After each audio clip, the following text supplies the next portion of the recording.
Yo, headphone.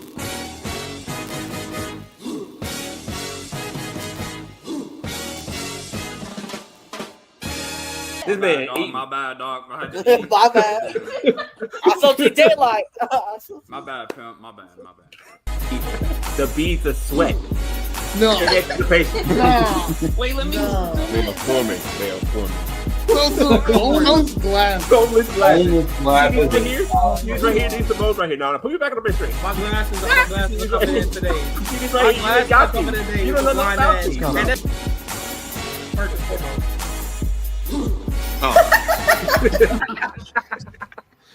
He got the ugly look. He's like, let me look at He this. got Stop. it. Oh my god. It over. It over. 2.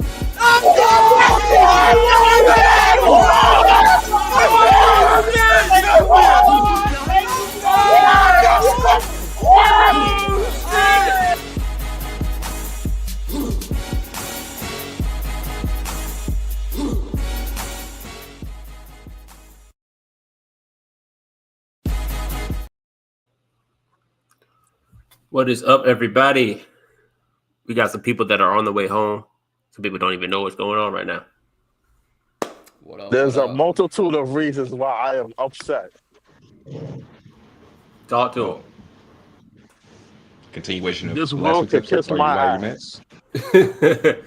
This world could kiss my ass, my nigga. What's the other At this point, I don't know what to tell you. The fucking train tracks want to explode. Third rails want to explode. Train Freaking tracks. What you mean? What? Explode. people want to be inconsistent, inconsiderate. You know, I'm over it. He got a lot of stuff going on, apparently. I'm out of the dating scene. Expectato. On some Gotham City type shit. Like I seen some subway. I seen some subway surfers yesterday. They hijacked the train. Oh, that too. I just had to tell a little nigga. I just had to tell a little ass nigga to get the fuck off. Yeah, a young nigga, a YN. I had to tell him to get the fuck off the top of the train. Because I'm already dealing with a lot of delays going home. I'm not trying to deal with more, brother. This shit is ridiculous, yo. 6:30, I ain't home. Shit is stupid. Well, because motherfuckers want to explode tracks.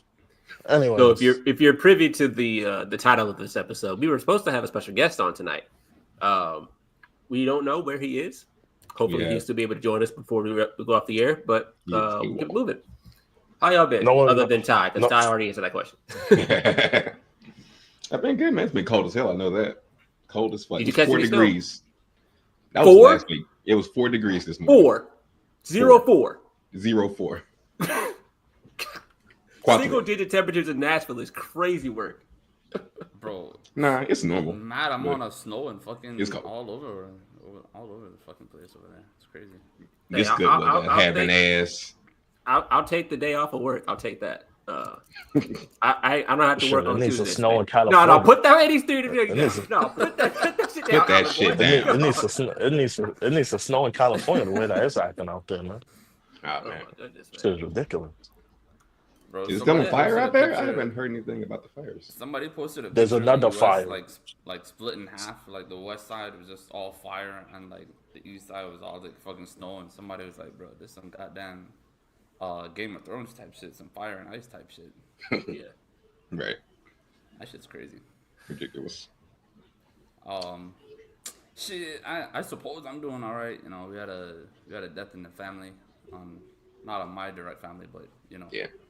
Over there and part of life, you know what I'm saying? Sometimes just My condolences, bro. Yeah. Yeah. Prayers. Sometimes, you know. But one thing about you and IKW, we always going to understand the assignment. We both got his merch on today. I ain't had to say nothing to you. I was like, okay, we got the merch today. Oh man, I'm all right. Got in a car accident this past Thursday. That was fun. Appreciate it, man. Yeah. Ridiculous. Yeah, we were just. How bad was it? I don't think I was. I read like some of it, but it wasn't that bad. It was more like, hold on, wait a second. Why are font not showing up? It's like a. It was just a bumper, right, or something like that. Yeah. Yeah. There we go. So the way that this light is set up is that there's 2 lights like a couple hundred feet from each other, which makes no sense to me, but it is what it is. They're also not synchronized. Oh, man. So the light ahead of it could be red, and the light behind could be green. So we just sitting there, wait. And like I said, it's maybe like 5 car lengths between the intersections. So you ain't got that many cars to hit there before you start blocking an intersection. So we're directly behind a bus, which was just bad luck on our part because the street we were on has like 5 bus stops on it, and we were catching every single one. Damn. And the next bus stop was on the other side of this light. So the bus is stopped at that stop just past the light we were waiting to go through. And as we're waiting, car behind us gets hit. And then that car hits us. It was that followed an hour and a half of waiting for the police to show up. Apparently. Yeah, an hour and a half. We're standing out there. It's like 39 degrees. It's not that cold, but it definitely could have been worse. But we're standing out there, and the street itself is 1 lane going one way, a turning lane going in our direction, and then another lane coming the other way. And then on the other side of the light, the turning lane is facing the opposite way. So if you want to turn left there or turn right there. So we are at the front of the light. We are sitting at the light. 1, 2, 3. And then the person in the middle, her husband pulls up. And I'm sitting here thinking, like, why are you not, like, going around? He puts his hazards on and steps out the car. I'm like, oh, you must know one of them. Okay. I was waving, like, mad aggressive. Like, what the fuck you doing, man? Mind your business. I was like, oh, that's your wife. My bad. My bad. But then he's now the furthest car in the back with his hazards on. And we got cars that are sitting behind this car, patiently waiting. Just sitting there waiting to move, as if they don't see the flashing lights in front of them. And they're just like, go around. You have the turning lane. You can just maneuver around. It's not that hard. It's still, a traffic hazard, but you can at least figure out, okay, this is a car that did not need to be here. I'm going to go around all of this. While we're waiting, some lady in the car that's passing us rolls her window down and is like, y'all don't need to be parking here or something like that. She wasn't like talking to us, but she was just talking shit. But when she rolled her window down, it smelled like she just hotboxed the car. Like it was just weed, just standing. And then it wasn't like a drive-by or whatever. She had to stop at that light. So she's just sitting in there for like a good minute, and we're just engulfed, probably getting a contact high, just standing outside. We get out there, we go, we car gets there, we make the report and everything. Turns out Bud had no insurance. The guy who started the whole thing, so he had to get impounded. Damn. Get hit by somebody with no insurance is terrible. Oh, we know. We're learning that in real time. Shit falls back onto your insurance. Unless you have the appropriate coverage, then you essentially end up paying for it in the long run. Don't have just liability. That's the worst part. Nah, you gotta have that full coverage. Full coverage liability, the whole 9, bro. And the 2 cars were involved were headed to the same location, unrelated to each other. There was this Mexican spot. That's loud. Go ahead, mute you. There's this Mexican spot on the other side of that light. Not the light we were currently sitting at. The next light, there's a Mexican spot, maybe like 10 feet from that light on the other side. It's in a terrible location for turning into it because there's no like direct turning into it. You have to cut across another turning lane to get in there. Is the food good? I haven't tried it. The food's probably good. When they're in them shitty spots, that means the food is good. From my experience. Hopefully it's good. But yeah, we're all good with that. Wild, dude. Hopefully everything works out. We're still dealing with the insurance, but there's details I cannot disclose over the airwaves, so I will not do that. But at least, like I said, at least I'm good. I was more upset and hoping that Buddy didn't drive off on some hit and run type shit, because I was about to be. Listen. I wasn't about to like chase after them or nobody, but I was like, let me at least get out the car and get the license plate before something pop off. And I got out the car because I didn't know it was a chain reaction until I got out the car and looked and saw the 2 cars behind us walking out like, are y'all okay? Are y'all okay? I was like, okay, you're actually apologetic about this. Let me calm down. Dude, I have such bad road rage, bro. Some shit will happen and I'll fucking just. I'm on 10. Like sometimes I think I got it from my dad though. I don't know. I can just imagine the news headlines now. Seaman goes crazy off a road rage incident in Guam. United States Petty Officer 2nd class loses his shit. Bro, these drivers on here, they're so bad, bro. Like, they say like a lot of the drivers in like military towns and cities are just like bad for driving. It's these locals, bro. It's always something. Do y'all drive on the left side or the right side? The right side. Okay.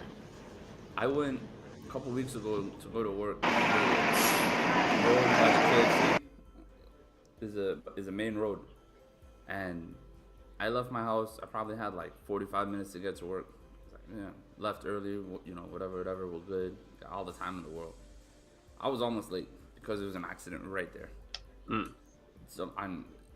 Some person tried to make a U-turn, and another person was coming from my street to make the right, and they just hit. I'm like, how do you? First of all, if you're doing a U-turn, maybe, and you have the light, you have the right of way. People who are turning left, you have to yield because, at least yield. Turning left. Well, the person who made the U-turn, they didn't make the U-turn and go right into that closer lane. They were trying to make the U-turn and go into the far yield. Why would you do that? That makes too much. That makes too much sense. Dumb shit. That makes too much sense. It's a 3-lane road.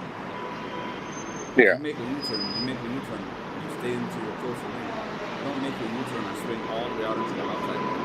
That's what they do. I'm like, bro, this is. Why are you doing that?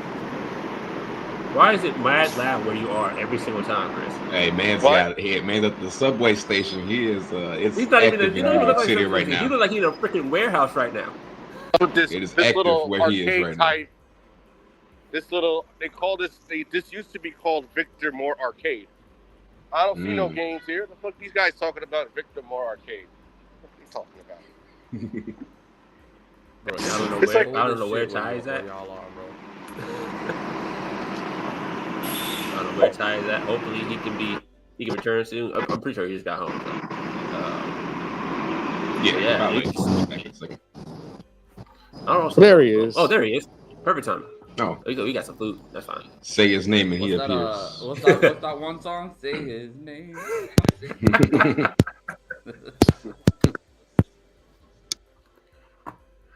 Oh man. Hopefully everything works out with that. But on to today's business. Y'all feel like rewriting some history? Are we? Shit.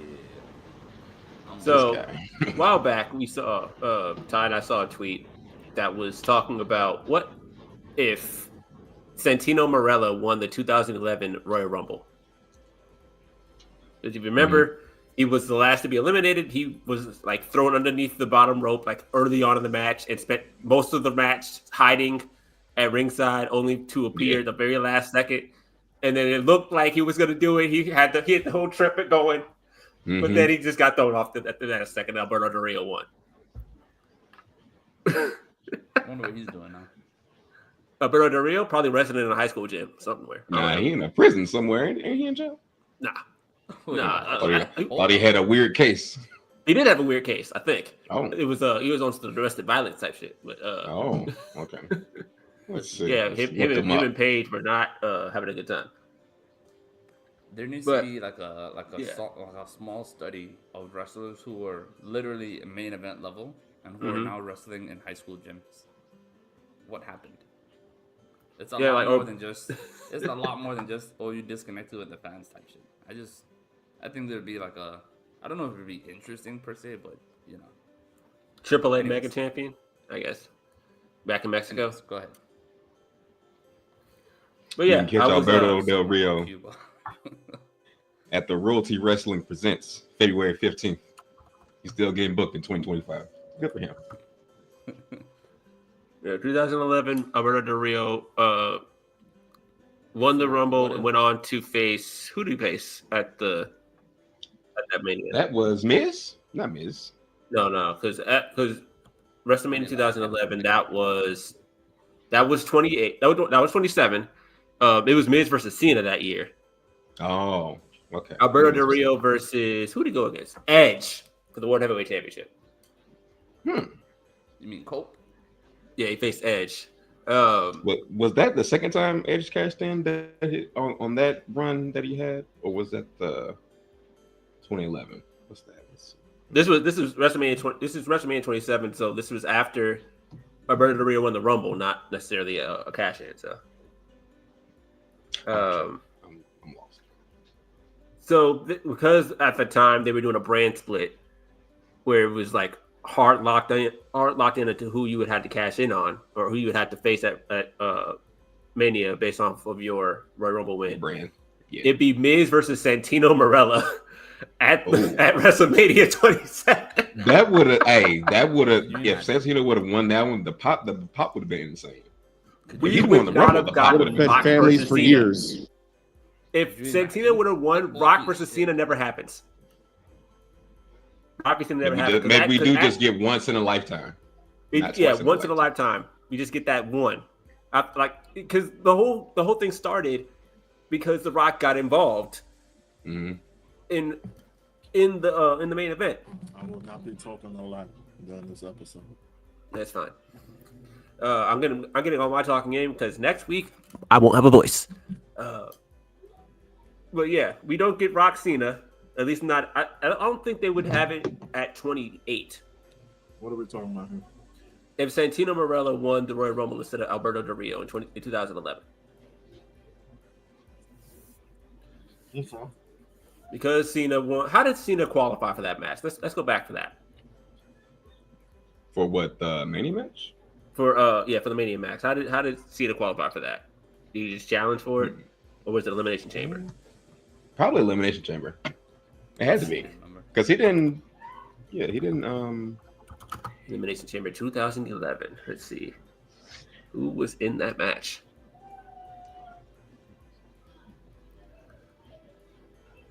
Oh, I forgot. Jerry Lawler was in a feud with The Miz around this time. Ugh. Oh, what a dark age for WWE.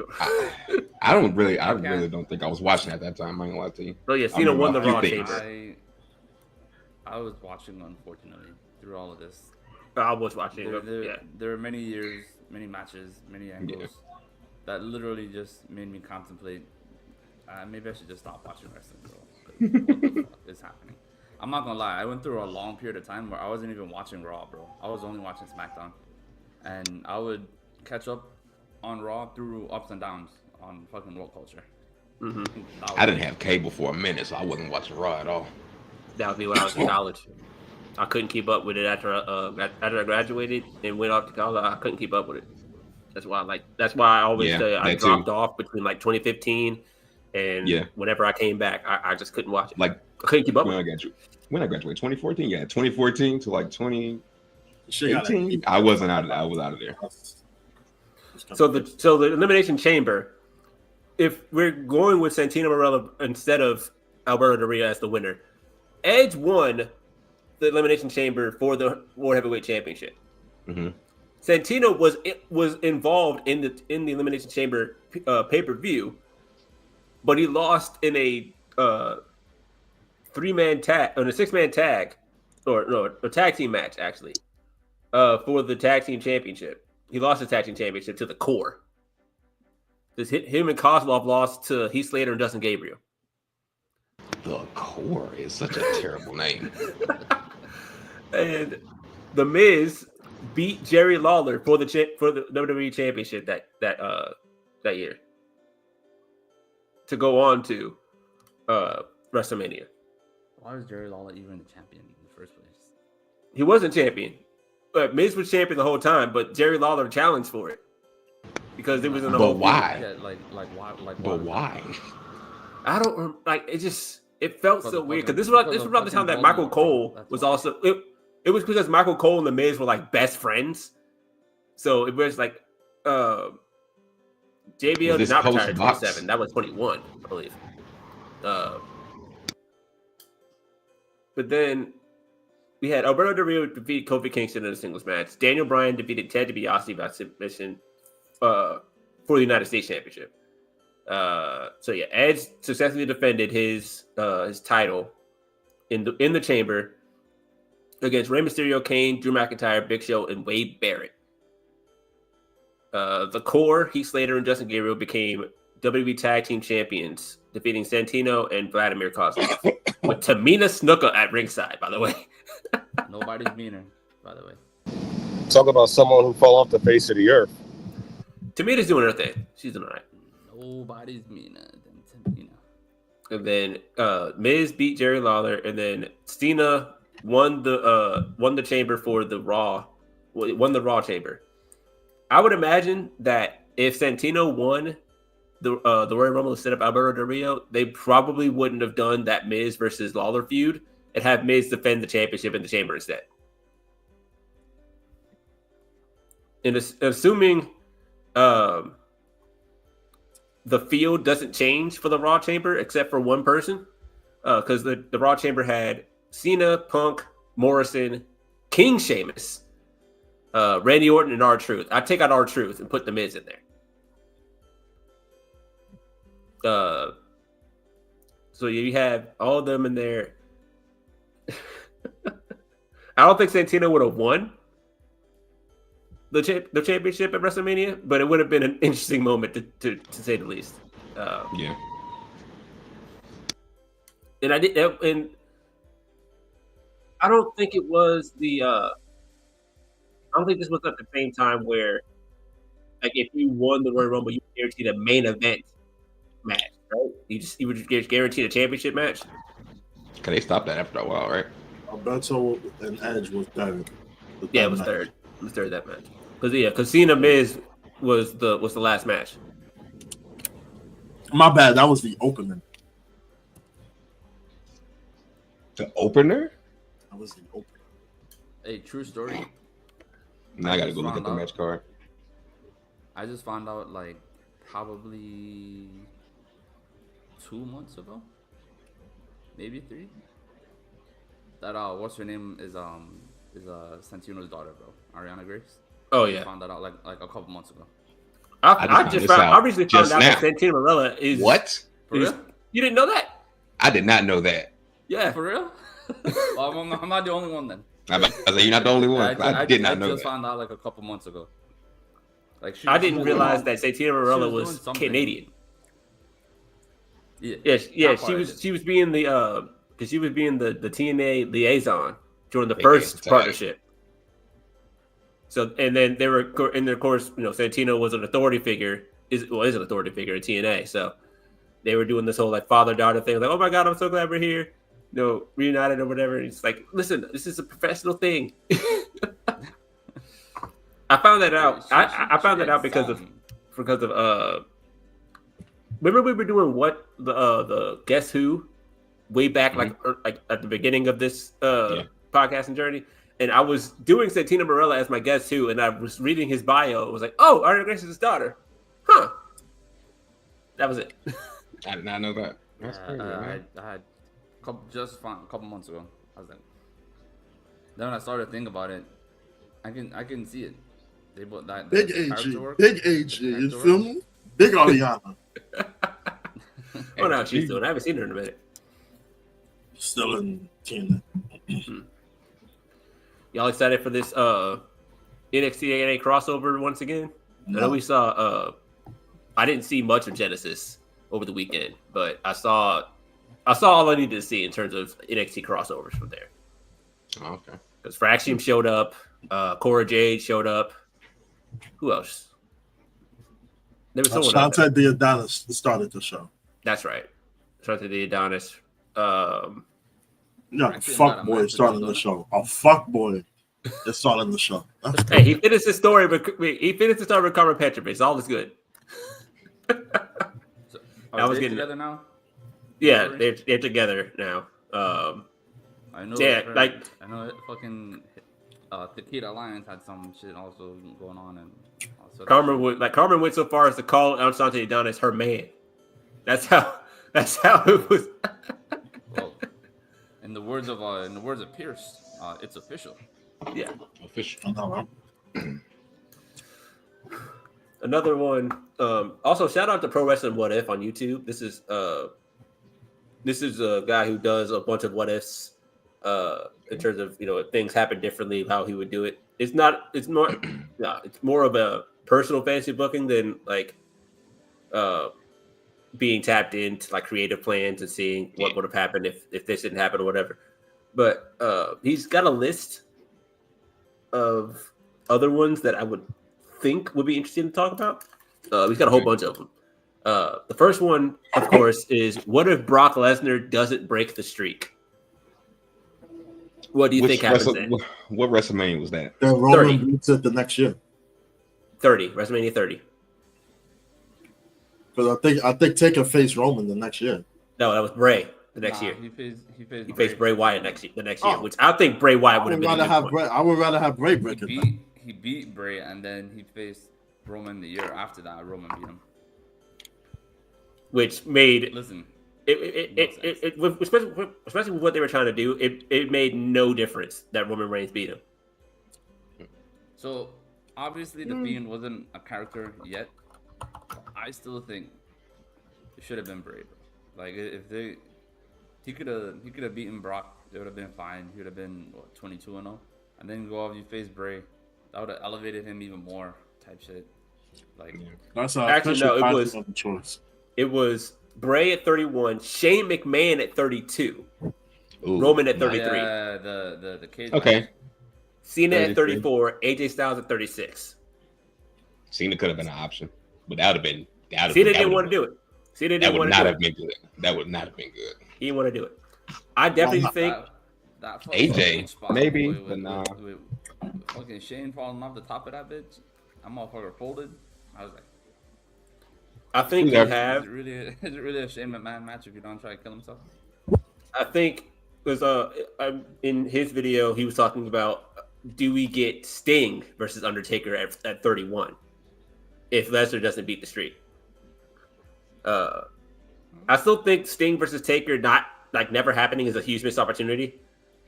Especially since he came supposed back. to happen in 2002. Blame Vince. Damn you! I blame Vince for everything.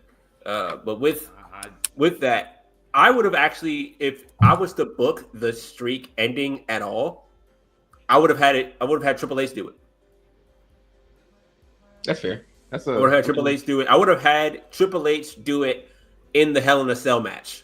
Ooh. And then Undertaker get his lick back the next year, cementing it all. Because Undertaker would have gotten screwed. Like that false finish, we know the one I'm talking about. That false finish, if that 3 count happens, you got to run it back.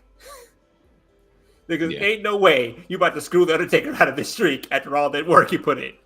You got to come back and do it one more time, and then it's over. See, me personally,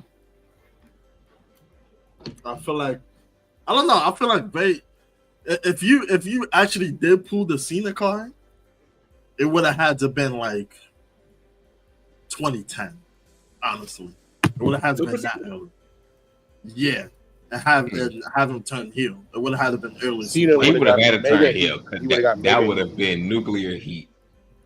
Yeah. So, but Bray was probably.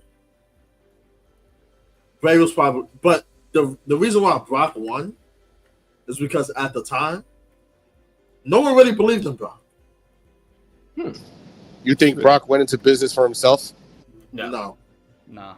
I think they made. I think They literally they they literally both were going in as, oh yeah, Taker's gonna win. You know, I'm gonna lose to Taker. They changed it like right before they walked out. Like right before the entrances type shit. Insane. Like Paul Heyman didn't know, from my understanding, and like I think they said like 4 people knew. Like Vince, obviously Taker and Brock and the ref, and like that was it, bro. Mm-hmm. So, and if Brock doesn't beat the streak, we don't get Cena versus Brock either at SummerSlam. Nah. Not at least if you do get that match, you don't get the match the same way. Because I remember Cena was talking about that match in particular, how he needed to get the breaks beat. He needed to be squashed by Brock Lesnar after that match because you just defeated The Undertaker at WrestleMania. It's going to serve you no good to have a 50-50 match with me. I need you to be presented strongly, like getting thrown around and everything like that. I think that was Stone Cold's idea. But Cena was like, it's not my time, kid. Suplex City, wasn't it? Yeah, that was the birth of Suplex City, so we don't get Suplex City at all. You see how nice Brock is backstage? I'm just saying. Yeah, that threw me for a loop first time I heard about it. Like Brock being like the nicest guy. He's like super gentle. Super is just like, hey, yeah, we good? You ready? All right, let's go. I think what put me on to that was the fucking when he won Money in the Bank. Albeit. Oh, when he knocked Mustafa Ali off the all you thing? had to do, Mustafa, you were up there, my guy. That's actually a good one because he was actually supposed to win now. He was. Yeah. And Vince was like, nah. Vince changed it again at the very last minute. Nah. But anyways, when he had that little run, he was running around the Brock party type shit. Like you could look in his face, like this is a new version of Brock we had never seen. All we always saw was kind of like a stoic kind of Brock. Was that right after or right? I think they were trying to get viewers back too, so maybe doing the Brock party thing started bringing the viewers back little by little. The show was fun, dog. I'm not gonna lie. This Brock party was also that was the Brock Lesnar that R-Truth finally broke. Mm-hmm. Got him laughing. I'm entering the Royal Rumble, and I'm taking you Paul Heyman, over the top rope. I'm not even in the match. That shit was I'm undeclaring national treasure for the Royal Rumble. This was all my bad. That dude is chill, he's chill as fuck. I met him at an airport in Charlotte's airport. He didn't want to take a picture, but I was like, "Damn, man, that's fine." Talk to him for like 2-3 minutes, bro. What the fuck type of? First of all, this is owners only. You fuck nigga. Thank you. God. God damn. But second time I had to kick him. He had the merch on. He's just not even here. That's the sad part. I think no one scheduled. He'll get here late because I think he did that the last time we had him on him. Yeah, he did. But yeah, I personally think, if you have Brock lose to Taker and then have him immediately face Cena, it wouldn't make sense for the story for Brock. So, nah.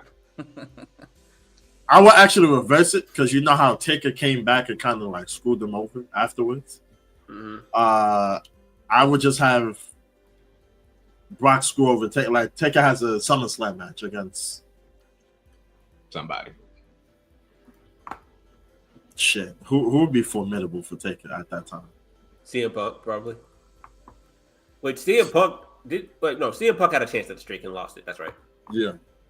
Which that was a good match. It was a really good. It was a great match. It should have been. Was that when Undertaker came back as Ball Taker with the triangle? They were both ball. They were both ball. That might have been the most watched Undertaker I've ever seen in my life. No, most watched was versus Roman. That was versus Roman. That was terrible. That was man. Most watched is whatever versus Roman was in Saudi Arabia.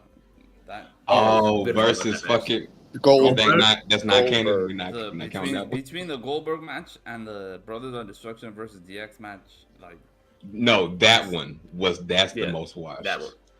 That's the most watched. Kane's mask fell off, bro. The whole mask and hairpiece fell off. It's like, what the fuck is happening right now? Like, that nigga's washed. Oh that's why another one. Them Saudis wanted it. All right, well, That's what they wanted, and they're about to get Mania at 2028. You feel me? 2028. It's gonna happen. That was gonna be in. I just want to let y'all know, Mercedes-Benz Stadium can hold over 100,000 people in a concert or wrestling event capacity. Why are we not booking shows at this building? Y'all got a lot of stuff going on. Man. Y'all got the Olympics. We got plenty of stuff. Hey, there's nothing. And the World Cup. And the World Cup. Yeah, there's nothing going on between like March or April type of like that season. There's like nothing going on. Maybe Atlanta United, but I don't even know how MLS scheduling works. But you can book 2 days. I think y'all need to host a fucking SummerSlam, bro. Like host a Rumble. SummerSlam, something in the host band. Host a Rumble. Something. Ooh, yeah, I mean, Royal Rumble. That would be a good one. That would be the a Rumble next year is in Saudi. Have you heard anything about? Oh, Lucas Oil Stadium gets SummerSlam next year also. Yeah, they get SummerSlam. Yeah, they're guaranteed a SummerSlam, Rumble, and a Mania. Yeah, they're getting all four. Then they get 3: a Mania, SummerSlam, and a Rumble. So this year they got the Rumble this year. Yeah, next year is SummerSlam. So 20. I don't know about 2027 because the Titan Stadium be open later that year. Never mind. Not 2027. 27. This hoodie's hot as fuck. They could do goddamn Survivor Series in fucking Atlanta. I think 2027 might be. Knowing them, they're gonna put if they're gonna put Survivor Series in Atlanta, they're gonna put it in State Farm Arena. Listen, that is. Well, yeah. I found out that is the smallest arena by crowd size in the NBA. That arena is like really? Yeah, it's the smallest arena by What's the capacity for it? What's the capacity? But isn't it like everybody's close to the court or something like that? Everybody's really close to the court. Like, so that's probably the arena itself is so small in terms of the seating you have. You have like this is the amount of space, like from like right here, this is the amount of space that you have. And then the space between the front of your chair and the next row is just enough for me to stand up. I got caught by my headphones for a second. It's to stand up and do this. That's it. That's all you got. So they probably didn't anticipate any other events besides basketball. The capacity for State Farm Arena is 16,888. What? Man. Well, according to Wikipedia, all right, we citing sources on Wikipedia. It's New Orleans. Wiki. The Smoothie King Center is small. The difference is less than 20 fans. No, it's actually 200. Are those the bottom two smallest in the NBA? The State Farm Arena is 17,044. Yes, it is. Ooh. 16,888 was the estimate I just did. I googled State Farm Arena and that's what showed up. According to Wikipedia, it's different. I don't know the thing. The Smoothie King Center is also pretty small. I'm not gonna lie. What did Stephen A say? Somebody lying. No, Smoothie King Center's got a higher capacity. You Google it, it's got a higher capacity. 17,791. What numbers are y'all getting? Wikipedia. No, I told you Wikipedia. All right? Google Smoothie King Arena right now and look at the capacity. 17,791. It does say 17,791. So you're including concerts. I was just doing basketball. Okay. So that's different. That is different. That might be different. For a concert, you can fit more people in there. That's my point. For hold on, let me actually look up Mercedes-Benz Stadium because I know that Mercedes-Benz can hit over 100,000. Mercedes-Benz Stadium, what's the capacity for it? Why do I have to scroll for this? Damn, the court view for the Hawks for the Smoothie King Center and State Farm. So now this is saying 19,050. Wait, what? For what? For the State Farm Arena. See, they probably taking those seats out from like the very near court. They're probably taking those seats out from the Nah. You know what they're doing? They pulling the AEW. They talking shit off, yo. That shit crazy. Oh, they talking it For off. football games at Mercedes-Benz Stadium, you can hold 71,000 fans. Yeah, that's pretty standard. And it can expand for up to 75,000 at a football or a soccer game. They're talking that shit up, bro. I mean, the soccer game configuration accommodates 42.5 and can expand up to 71,000. But who left? That was K-Dub. K-Dub left. Yeah. Man, Contavious Doug. Contavious Caldwell Doug. He left. Oh, that's kind of disrespectful. How's that disrespectful? He's an NBA champion. I mean, okay. Are you an NBA champion? I'm not. I'm actually not. Actually. Exactly. But if I was, I'll be out here. You'll be out here? Yeah. Ain't no Tennessee team winning any championships in like the next 10 years. Oh, he's back. The next one I want to talk about. I want to at least bring this up. What if the Nexus actually won in 2010 at SummerSlam? Wade Barrett would have been WWE champion by the run. Probably. Wade Barrett would probably still be buried at this point, to be honest. I'm going to be real honest. How? Because he said he still had no aura. It wasn't just because of John Cena. He had no aura? That man had no aura. He was the leader of the Nexus at that time, the most destructive faction that they had on the roster. Yeah, that lasted for how long? Who? What? Until they got buried at SummerSlam. We're saying, what if that burial never happened? Wade Barrett would have been WWE champion by the run. Yep. That's what I think. Yep.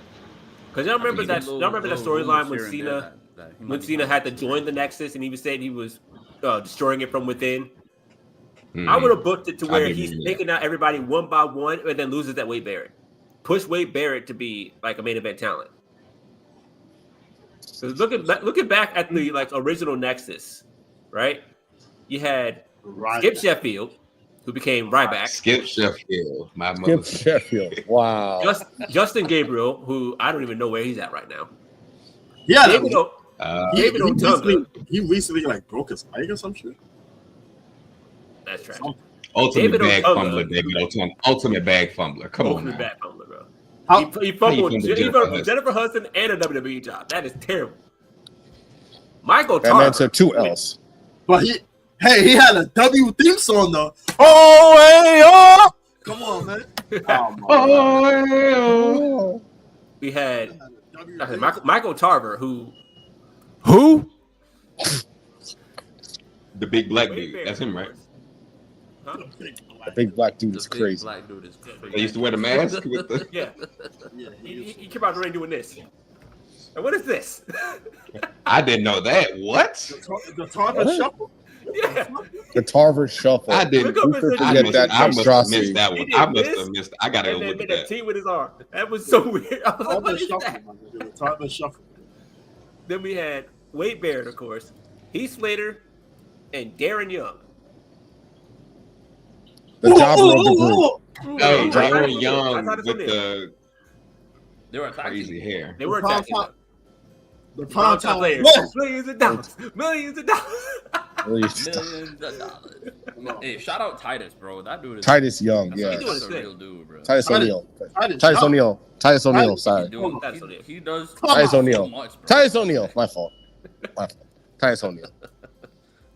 Quick catch. World slide. Yeah. Titus World Slide. Titus World Slide.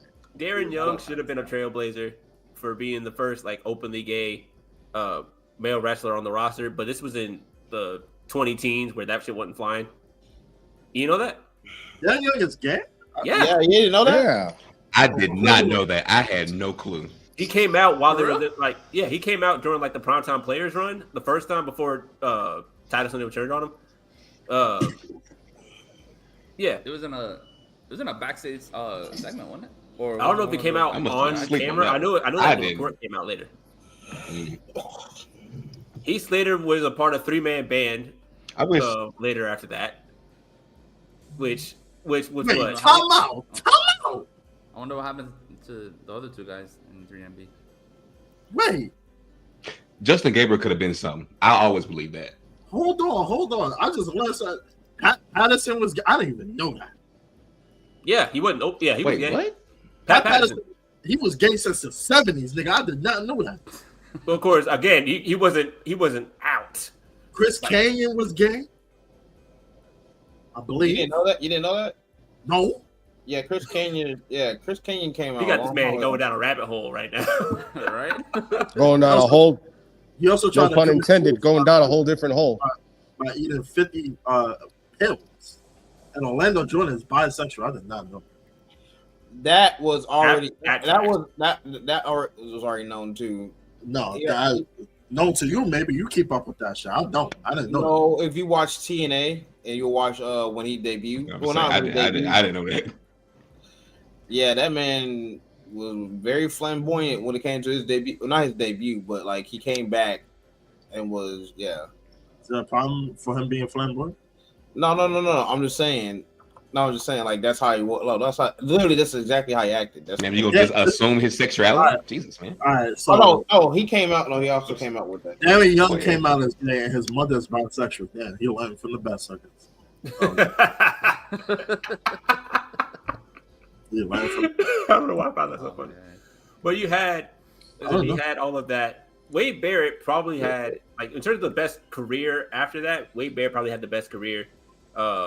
Ryback was pushed the most post Nexus. I mean, Skip Sheffield, like, in terms of being on the Nexus, wasn't even in the Nexus long enough. He's the only one still in the company. Of course he is. Well, yeah. Justin Gabriel could have been something like, I agree with you there, Orlando. I think he could have been something. Heath Slater did the best he could because he was the one-man band and they turned the three-man band with, it was what, him, Jinder, and Drew? Which I was like, if you got, because isn't he in, no, is he in TNA or AEW right now, Heath Slater? TNA. See, they could have had a 3MB reunion that one show last year when Jinder Mahal pulled up. Could have had it. They could have had it. That was a chance. Drew was doing this thing. Jinder's he's being Jinder right now. Then Heath Slater got turned into, I don't give a shit about you kids. Thank you, Brock Lesnar, for that. I don't give a shit about you kids. 2 out of the 3 of them left That's WWE crazy. and came back like jacked and just fucking, because they were skinny. I mean, even fucking. I don't think Jinder ever left. He just. Jinder had left for Jinder left for a while. He left for a little bit. He probably That's wasn't a great question. I was about to get to that too. Oh. That's a great question because Daniel Bryan got fired right after that. I forgot Daniel Bryan was. Oh, he It was a whole NXT class. Of that year that all debuted as a faction, and Daniel Bryan choked out Justin Roberts with his own tie. Day one on their debut, and I was like, that was too graphic for TV. You out of here. Hey, bro. They was like, nah, you clip, buddy. Nah. You're done. Of the original 8, Daniel Bryan had the most decorated career after that. Easily. Wade Barrett could have been something. I think that bare knuckle fighter was something they could have did better. Because he was doing. Injury derailed him. Yeah, the injury really derailed him. Like Bad News Barrett was a good character, but it didn't really hit in the ring. I'm surprised nobody has adopted the bull hammer yet as a finisher. Right. Like you really could have had something there. Like that's a brutal looking finisher too. It's so simple yet so effective. As long as they don't adopt Wasteland, because that shit was ass. Yeah, I saw recently. I saw like a woman doing that. Am I tripping? The Wasteland. I swear I saw Wasteland. Somebody brought up. I can't remember if it was somebody in Home and Nuggets or somewhere I saw it. Somebody was like, "How come Gunther doesn't use the bull hammer? Like he's big enough. You could believe he does like it's essentially a spinning elbow, but Gunther's whole moveset is I'm going to just brutalize you and hope you don't get up." He has like 5 finishes, bro. I have a what if. Fucking. All right. The fact that Gunther has generic ass wrestling moves as a finisher, bro. I'm just saying, Canadian Destroyer should not be used as a signature or 20 times in a match. Gunther does it once and it hits every time. He used to do it 7 times. That's all I gotta say. Times have changed. And he's power bombing the goddamn shit out of people, bro. But going into Gunther, since technically right? What if Jey Uso wins on Saturday? What would you That's do? future stuff. We're talking about history. Stuff that never. Let's throw something in there. That's the future. Let's throw something in there. That's right now. It's a good little what if. So if Jey Uso wins on Saturday, yeah, we can talk about Saturday's main event if you want to. Here's what I think would happen. If it's not gonna happen, y'all know I'm a fucking Jey Uso fan. It's not gonna happen. But if look at this hater, bro. A world title. You a hater, right, bro? Shut up, Ryro. If he wins it on Saturday night's main event, it would be booked almost exactly like the IC run, and he would probably lose it at the Rumble in like a rematch type. A week later, which, depending on who you ask, I mean, hey, remember back in the day they were hot shotting the fucking championship like nobody did this before. But I mean, you could have. It would not be a long run. He would probably if he didn't lose it at the Rumble, he'd probably lose it at the Chamber. But bottom line is he wouldn't be going into Mania with it. Is what I'm getting at. I can buy the Chamber. Give him if they wanted to give it to him for like. Froze. Ooh. Difficulty. The technical difficulty. Oh God, it doesn't work this time. Dang. The technical difficulty poppies, yo. Just loving it right now. So, that shit was crazy. Anyways, like I said, he's not gonna. If he wins it at Friday Night Main Event, he's not holding it.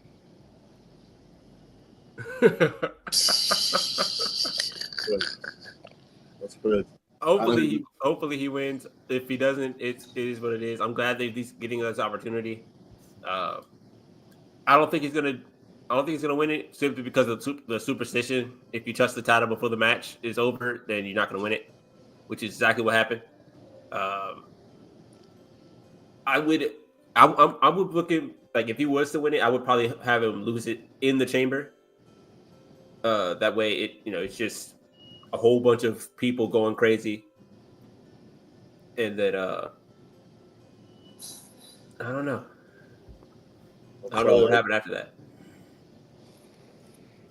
There's so many like variables being thrown around because we don't even know, other than the two Rumbles and Cody versus KO. What other matches are there?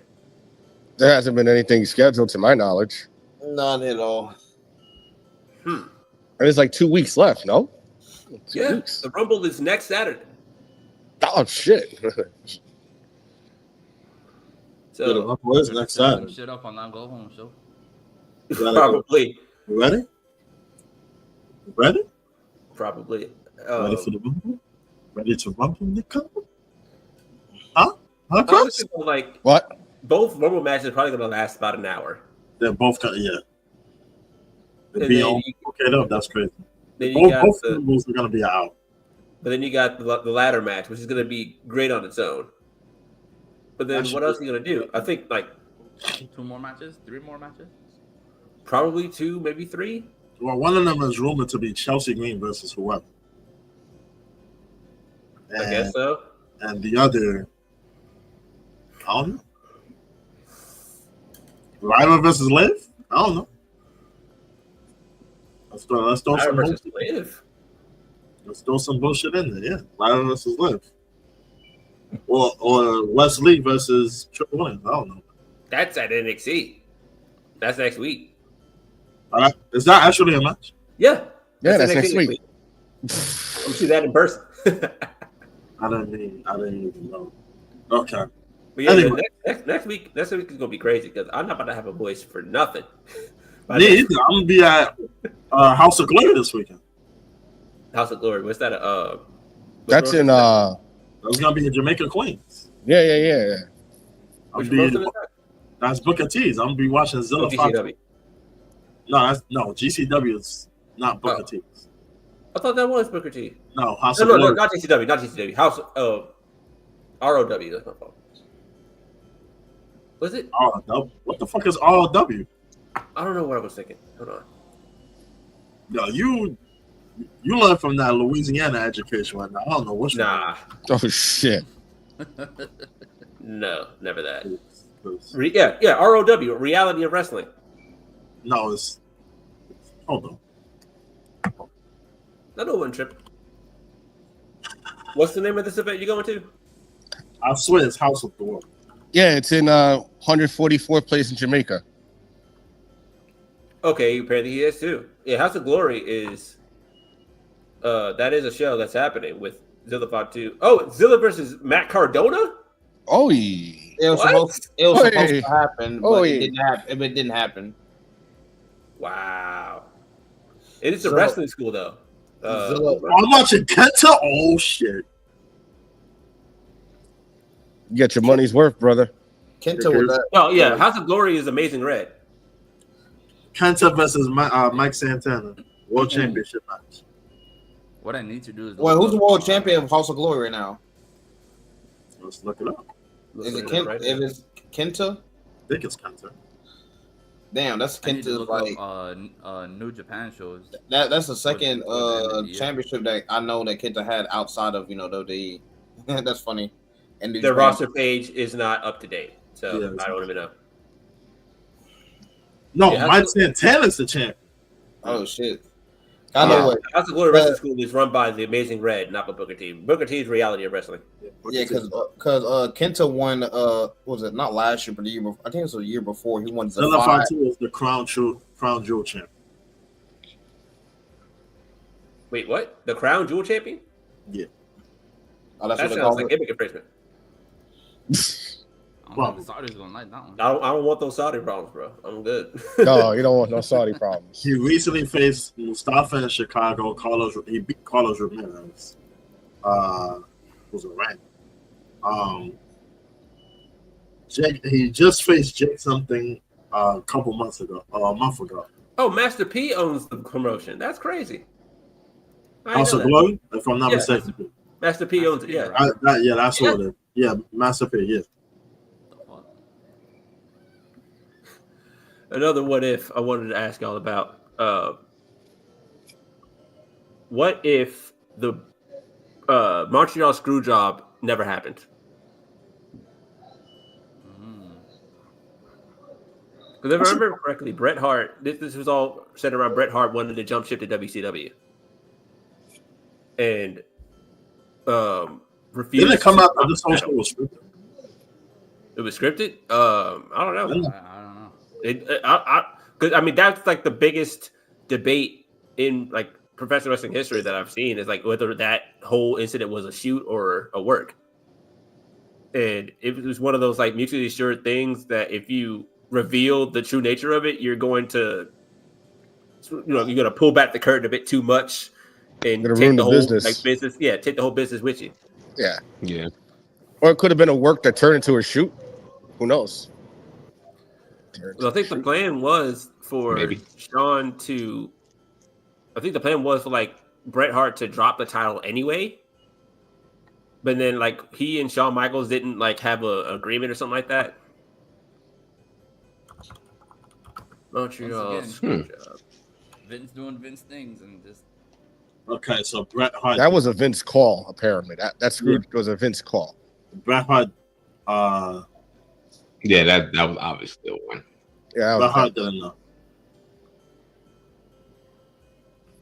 Yeah, the Montreal screw job was a notorious unscripted professional wrestling incident that occurred on November 9th of 1997, from Wikipedia specifically. So, Wikipedia is saying it's unscripted. Bret Hart and Shawn Michaels did not like each other at that time, but they made amends.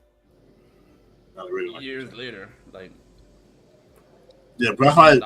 Not even that long though. What was Bret Hart? 8 years ago, something like that. What was it? That moment in the ring. Oh, July. That adds up. This was in November of '97, so I was just a wee lad.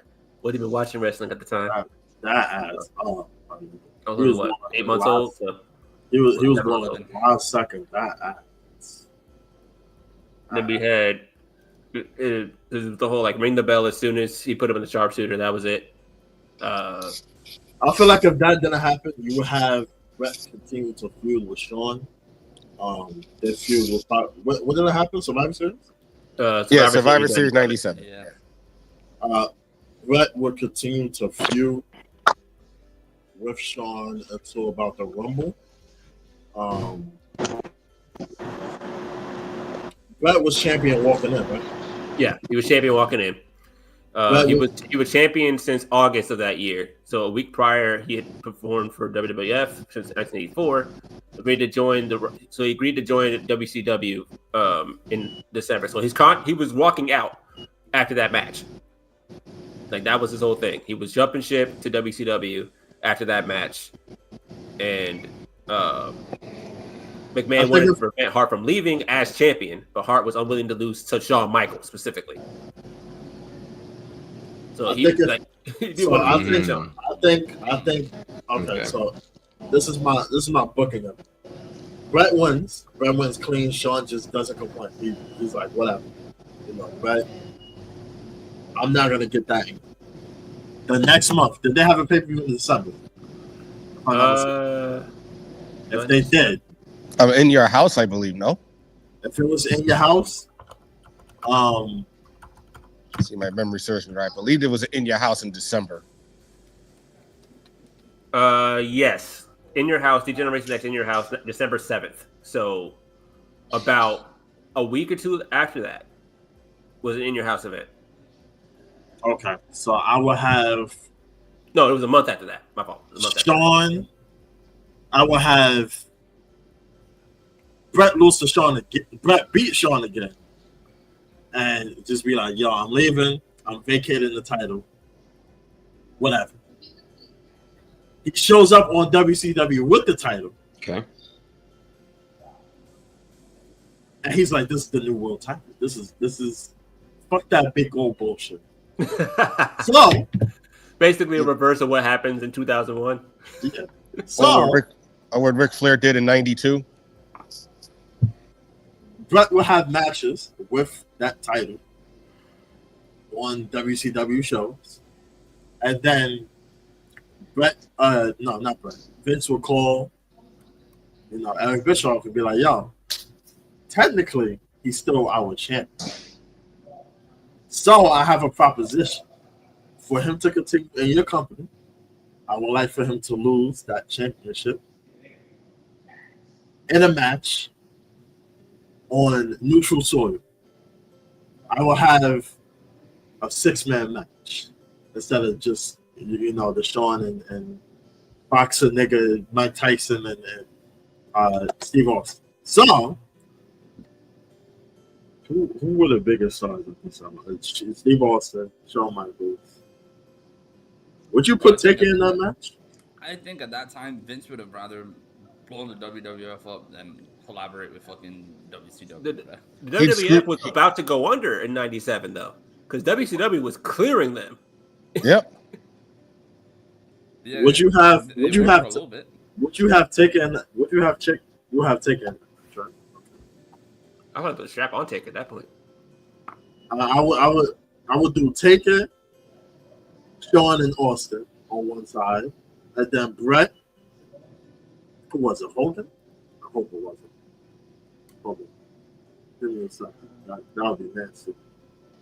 I gotta look up the roster. Please do not be Hulk Hogan. I will throw the fuck up if it is. Let me see. Let's go to. I know AJ Styles is in WCW.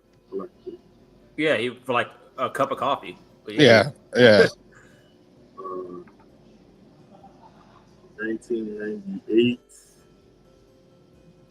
April of 1998. April 1st. Oh, I see how this played out in real life though. Because like Shawn was champion at the time going into DX In Your House. And Brett's contract was scheduled to start 2 days earlier in WCW. I will have Brett. Why did SmackDown Hotel just decided to? What the fuck? Nigga, I never clicked that. Why does she have her tongue out in the picture? That's this. I will have Brett. I would have Kevin Nash, I guess. And I think Hogan was Hulk Hogan. That'll be the match. A 6-way match for the WWF World Championship. And I will still have Steve Austin walk out. That's it. Orlando still having technical difficulties. Nothing has changed. Can have everything. Yeah, I'll have Steve Austin walk out as champion after that. So, just a quick little shift up of the book. Bret Hart just goes on a little tirade with the championship. They put the WCW World title to the side for a bit in order to have Bret Hart feel satisfied, I guess. Now, would you, because it was specifically Shawn Michaels beating Bret Hart, which he had a problem with, would you have put someone else in Shawn Michaels' position as Survivor Series in '7? Would I put someone else? Wouldn't have been a Montreal Screwjob if they that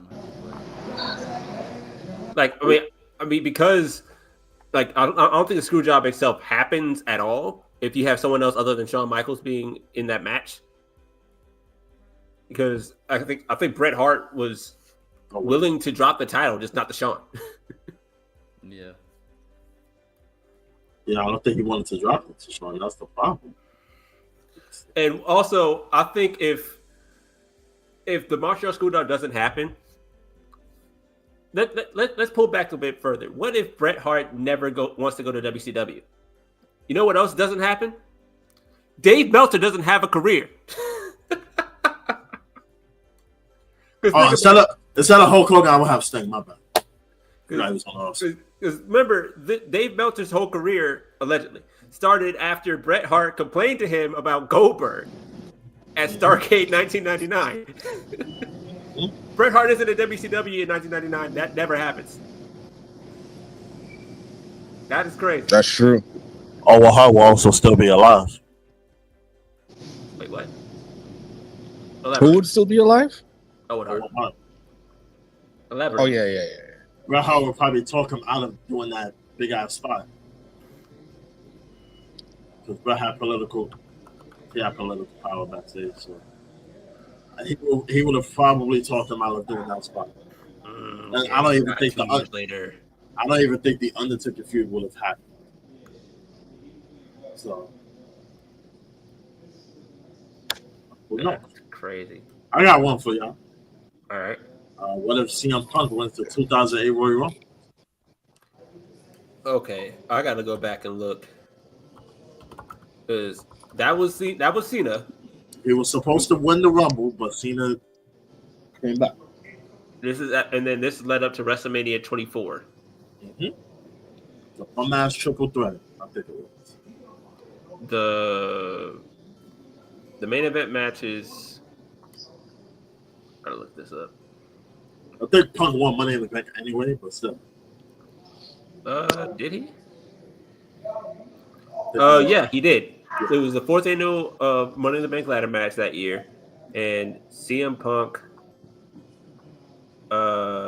Did he win? Yeah.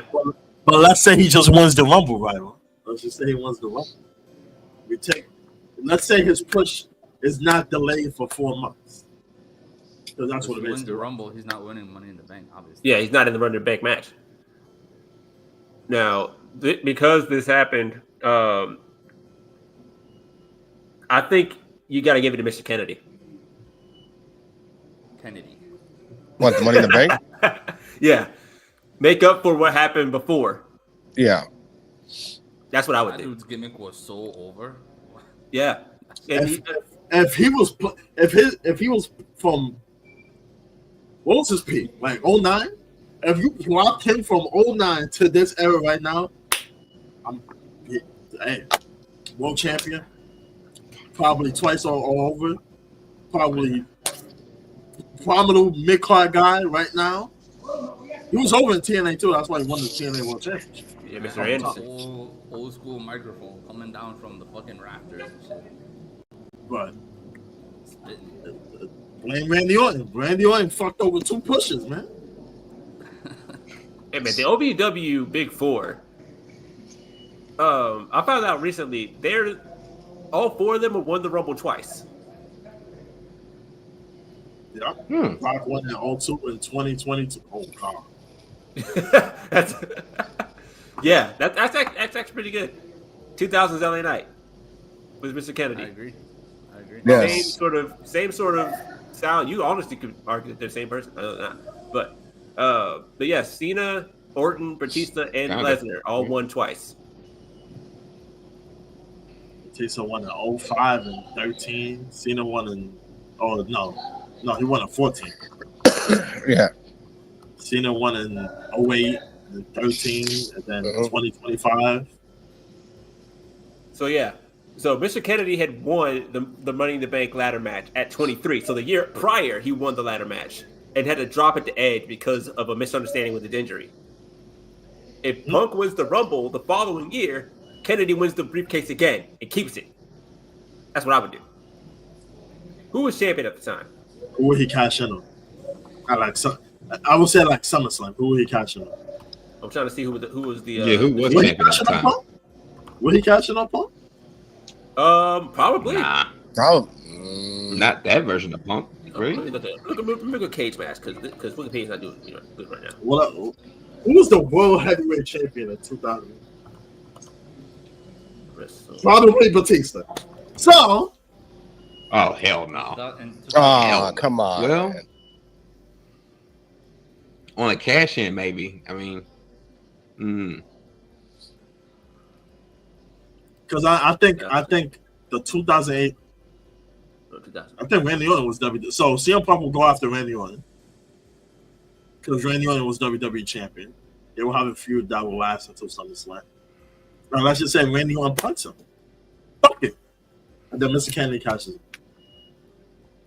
There you go. Mr. Kennedy, WWE champion. Randy Orton tries to get his win back. Nope. Nope, you ain't winning, nigga. What was that sound? What was that sound? Who's that? I'm over here looking up this thing. Here we go. WrestleMania 24, the biggest WrestleMania under the sun, an 8.62 on cage match. How about that? Let's see a card. So I think Shawn Taker. Orton was the champion of the WWE champion at the time, going to WrestleMania 24. Cena used his cash in for that. He used his Rumble win for that. He also retained. Edge was the World Heavyweight Champion. Oh yeah, Mr. Kennedy cashing on that nigga. Fuck out of here. Yeah. Now, he defended it against the Undertaker that year. Ooh. So Undertaker walked out of Mania as champion. I will have the Undertaker not face him. You know what I'm saying? I will have the Undertaker. I was just about to say put Taker versus. I believe, the guy that was originally supposed to face Taker was still in the company. Hiding. I remember. Yeah. That was the 24. That was the infamous Mayweather Big Show match. So remember when Heidenreich was actually supposed to beat the Undertaker? He was supposed to be the next big thing at that time. That idea was pitched. This is also the WrestleMania where Chavo Guerrero lost to Kane in 10 seconds. Damn. To become the ECW champion. Kane won a battle royal that night, if I'm not mistaken. And then he won the championship right there. Yeah, he sure did. It was the number one contenders battle royal on the pre-show. Kane, let me list off the names that were involved in this battle royal right now. What's that Big Daddy B? Hold on, let me get there. Kane, of course, he won. Brian Kendrick, Chuck Palumbo, Cody Rhodes, Deuce and Domino, Elijah Burke, Festus, Festus, Hardcore Holly, Jamie Noble. Shout out producer Jamie Noble. Shout out. Putting in work. Jim Duggan, Jimmy Wang Yang, Hey, my man Jimmy. Jimmy Wang Yang right now. Hey, Jimmy Wang Yang right now. He will be an important piece in NXT. Yo. If he was here right now, if that Jimmy Wang Yang in 07 was plopped right now, modern, and I'm telling you, there's a lot of stars back then that would have been used way more. Now, Jimmy Wang Yang is one of them. Hey, he was that nigga. Kofi Kingston in 08. Lance Cade. Mark Henry. Shannon Moore. Snitsky. Stevie Richards. The Great Khali. The Miz. Tommy Dreamer. Trevor Murdoch. And Val. Jeez. That match lasted 6 minutes, 23 seconds. A 24-minute battle royal. Good. That shit don't need to last more than 7 minutes. 6 minutes. And how many participants was that? 24? 24. That's 4 eliminations per minute. Came in, got out. Came in, got out. Came in, got out. Came in, got out. That is wild. Royal, so everyone's in the ring at once. Fuck Shannon Moore. Festus eliminated Deuce and Domino back to back, and a whole bunch of other people happened. But then Mark Henry and Kane were the final 2. Kane won that match and went on to beat Chavo Guerrero in 10 seconds. That Festus shit had to be the most intriguing, dumbest shit I've ever watched in my life. Bro, if you want to talk about offensive gimmicks, bro. That was a big offensive. Out of pocket, bro. Wasn't he out of pocket? Wasn't he mentally ill? And yeah, he was portraying a mentally ill Eugene. Eugene was Eugene. And oh yeah. Was that tag team at one point? Yeah, no, Jesse and Festus. Jesse, not Eugene. I think Jesse was also supposed to be. No, I think Jesse was supposed to be the savant of the group or something like that. Biscuits and gravy. They had a good thing. I remember that. Had fucking wasn't that Luke Gallows anyway? Shout out Eugene. Yeah, shout out Gallows, Eugene. it is Gallows. Shout out Eugene and shout out Gallows for actually going through that bullshit to actually make it through and become successful. Shout out Eugene for breaking his leg and still finishing a match. Yeah. You know. And also being successful because he was like a 2-time tag team champion. Eugene was out there with that fucking. Eugene almost won the World Heavyweight Championship during an Evolution Triple H. That shit is crazy. Bro. That got to be a top 2 most offensive. That and Muhammad Hassan. That Muhammad Hassan, they got so much grief with that gimmick. They caught so much heat. Booking real quick. I got something interesting. Going back to CM Punk booking. I think you booked so bad. He doesn't wrestle anymore. He said he's done. I wouldn't do that. What do you mean? I think because if remember this is based off of CM Punk wins the Royal Rumble instead of Money in the Bank. If CM Punk goes walks in as the Rumble winner, I think he takes on Randy Orton 1-on-1. Oh yeah, instead of Cena and Triple H. How did Triple H get involved in this again? I don't remember. Triple H. So you really need to know. Yes. And then, do you think, based off of another Triple H involvement against someone who didn't win the Rumble, do you think YesOmania still goes off without a hitch if Daniel Bryan wins the Rumble? No. Or if he's in the Rumble at all? No. Mm-hmm. What if he's in the because he wasn't in the Rumble at all that year, and Rey Mysterio got booed at 30. Rey Mysterio got booed. It's crazy. Booed the shit out of him, and that's why it was so. That's why it worked because they thought he got screwed over so many times. So I don't know if it'll work like that. I think that's one of those that had to happen in order for us to get. I mean, YesOmania walked, so we want Cody can do the same thing 10 years later. We want Cody. Those Rock promos, bro. Oh my god. Oh my top tier, man. We want Cody. Shut the fuck up. I think Open Femi saw some inspiration from The Rock, but he was talking in his accent. Oh, I can't do it. Mm-hmm. I was like, yo. The fact that that's not his real accent, and I just found that out like 2 weeks ago. Yeah. like I watched his level up promo like right after he debuted. I'm like, that it's not the same dude. I don't know who that is, but that's not him. Go back to that. It's just accent. It's just like Apollo. Remember when Apollo was talking like this? Yes. No, Apollo was a caricature though. Like that. I mean, that's already fucked up. Nigerian king. He was a caricature of another stereotype anyway. He had fucking Omos out there with him. Yo, all the stereotypes that we had to deal with, all the fucked up shit that we had to deal with. Vince McMahon. Just Vince McMahon booking. Right. We had P-Star as a wrestler. Like that shit is crazy. I remember Val Venus being a P-Star. That shit was crazy. I mean, we had a whole pimp as a character. Yeah, we had a whole pimp with hoes. Hoes, yeah, with hoes. With the hoes. And we had actual hoes as wrestlers too. This motherfucker came out on the mic and said, "Look, you can do this, this, and this, and if you do it, we got 3 hoes right here for you. You can pick one of them, you can pick all of them."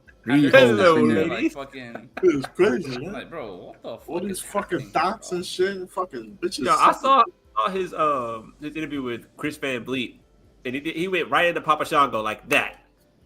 I'm like, this dude is crazy. People sucking dick and shit, backstage, cheating on their husbands and shit. Bro, the shit that Vince has pitched that never made it to TV is like it's fucking wild. And then the shit that did make it to TV is that's the whole. I want to see the shit that never made TV. I want to see those scripts, man. I want to see those scripts. Some of the shit that I've heard. There was a whole incest angle he wanted to do with fucking Stephanie. Yeah, I heard about that. Like, I heard about that too. What the fuck? Like, why is this even a thought in your head? Like, what the fuck? Wild shit, bro. The fucking Spirit Squad. They gave us Dolph Ziggler, but the fucking Spirit Squad. Come on now. That was just entertainment. That was a male cheater. I don't know. It pissed me off so bad at the time. I don't know why. I'm not gonna lie. I have no idea what happened to any of them outside of Dolph Ziggler, bro. I'm about to figure out right now. Kenny Dykstra is actually a producer. Kenny Dykstra, yeah. Kenny Dykstra. Kenny Dykstra is a producer currently. With WWE? No. Wait, hold on. Yeah. Kenny Dykstra, yeah. He's a producer. Yeah, he's a producer, and he trains at the Performance Center now. Mm-hmm. Okay. So he actually stuck around. Okay, that's cool. Mitch, otherwise it was Nick Mitchell. Oh, that's where they get his name from. Showed up in Tomahawk Professional Wrestling in 2022. He was released in 2006. Remember, they got sent to OVW. He did get sent to OVW. He started out in Tough Enough. He started out in Tough Enough in the Miz's season. So the same season when the Miz showed up in Tough Enough, he was there. We talking about Mitch here. That nigga Mitch was in love with Maurice ever since he laid eyes on him. That shit quick. Didn't Maurice play hard again? I think she did. Yeah, she didn't believe it. She said there was something along the lines of him being like a reality TV star or whatever the fuck. Some shit. Mm. Wait, Elijah Burke was originally supposed to be in the Spirit Squad? That's crazy. What? Elijah Burke was originally supposed to be in the Spirit Squad. That would have been so racist. That would have been crazy. That would have looked. That'd be so racist. I don't remember Elijah Burke being in the Spirit Squad. He was replaced by Johnny Jeter and Mike Mondo. Wow. Oh, they might have got shut down. That's a winner right there. What if Elijah Burke was in the Spirit Squad? What if Elijah Burke was actually pushed? Because he was great as the Pope in TNA. I love that. Yeah, potential. Yeah. Johnny Jeter, who was of course Johnny in Spirit Squad, got released with everybody else. Showed up in 2014 in the Chikara promotion, and then had he's in an indie promotion in Arizona right now. So Championship Wrestling from Arizona. That's what he's doing right now. Where Paul Burchill at? Because that's another bad gimmick. Where's Paul Burchill? Paul Burchill? Then Mike Mondo is the last one. So Mikey is in MOW, or he was last in the MOW 2019. So Samoa Joe versus Nick Wayne has been panned. Is that Paul Burchill? Yeah. My power remains. Paul Burchill. He is in. Oh, wait, hold on. He's in NWA, I think, right now. NWA, yeah. I just looked it up. He's in the NWA as of August 11th last year. Oh, okay. Good for him. Shout out Paul. Another one I wanted to talk about. What if CM Punk never left WWE in 2014? I think he leaves in 2015. Like, assuming like the pipe bomb and everything still goes off, but they just keep him and shelve him forever. Click by title shot. Oh man! Hey, don't blame us. Don't blame us. Don't blame us. Don't blame us. Damn. He hasn't been on all day, like at all. I DM'd him this morning. He's tweeting? Might be shot. Yeah, he sent a tweet not that long ago. I'm on his neck. Hold on. Hold on. I got my You're about to get a phone call. I don't have his number. Surprised if CM Punk doesn't leave, CM Punk versus Jack Perry doesn't happen. Well, duh. That's way down the line. I'm talking like right when he left the first time. And that's 9 years later. Of course, that's not. But I gotta see what I gotta see his the timeline adds up. So yeah, 2014. Philly. Didn't he get fired like shortly after he got married? Yeah, he got fired on his wedding day. There you go. That was it. He got married. What a day to get fired. Someone he threw someone in the ring. Wasn't he fired like shortly after that? It was the John. Wasn't that SummerSlam? That was the John Cena and Randy Orton, put the titles up, whatever shit. That was Survivor Series. That was Survivor Series? Well, hold on. I'm looking at his final storylines in 2014. In March, he had a Fatal 4-Way. He earned his right to face the Undertaker that year. So after WrestleMania 29, which was that was like one of the beginnings of his frustrations, because he had dropped the title to The Rock at the Rumble a few months earlier, and of course the pipe bomb. The fact that Dwayne is in the main event of WrestleMania not makes me sick. That's the whole thing. He took a 2-month hiatus after WrestleMania.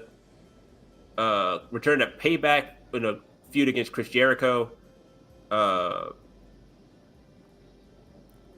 And then he had a feud with Brock Lesnar, apparently. I remember that. Over Paul Heyman. Yeah, because Paul Heyman did that whole thing. Paul Heyman also cost Punk a WWE Championship Money in the Bank ladder match, where Heyman attacked Punk. Wasn't that the time where Heyman was about to climb the ladder himself? Was that the same match? I felt like that happened. I felt like that had to happen at some point. I don't know. I'll have to check that out. Well, yeah, Punk Lesnar at SummerSlam that year. That's what happened. And then his feud with Heyman continued during his following months, facing his other client, the Intercontinental Champion, Curtis Axel. Not a champion. If Paul Heyman can't get you over, that is an issue. It's bad. That's bad. Did he get hurt, or was he just he just was ass? He was bad. Get ready to let camera work. He fell off the radar after that. And then him with Ryback. The him and Triple H had that terrible match where Triple H literally almost died. He had Triple H. Yes, I remember that. I remember that. He had like a heart attack at ringside or something like that, where he was struggling. He was trying to prop himself up on the announcer table. He was struggling to get back in the ring. Mm-hmm. Is that what led him to I don't remember retire? Slowly but surely, yeah. Because I know, like, right after. He had matches after that. That was a while back, though. Oh, okay. That was a while back. There's the feud with Ryback where his pelvis got. I think that's when Punk was done. That's when Punk was done. He had a feud with the Wyatt family, forming the alliance with Daniel Bryan, with the duo defeating Harper and Rowan in a tag team match at Survivor Series. The next night, the Shield chimed in. He's feuding with the Authority, the Villainous Group. So this is now he's feuding with the Authority. Triple H he got a concussion. It wasn't a heart thing. It was concussion. That's right. Either way, Triple H is fucked after that. TOC against Roman Reigns. Oh, it was a 3-on-1 handicap TOC match. It was a TLC match. Whatever. Kane made Punk the first entrant in the Royal Rumble the following year. At the Royal Rumble near the end of the match, Kane was already eliminated earlier by match by Punk. Eliminated Punk from the outside. He is now active on Discord. Oh, okay. Okay. Oh man, about a half hour before we're supposed to get out for here. I was just about to say, really an hour. 28 minutes. Just before. Then he had a MRSA infection. That's crazy. Ugh. What the fuck is that? Say it again. MRSA. MRSA. Oh, Come on, Mr. Nurse. What are you talking about? Wait, first of all, I don't know everything, okay? Let's Methicillin-resistant Staphylococcus aureus. It's a staph infection. Oh, a staph infection. Yeah, staph infection. What is a staph infection? Got the PC on.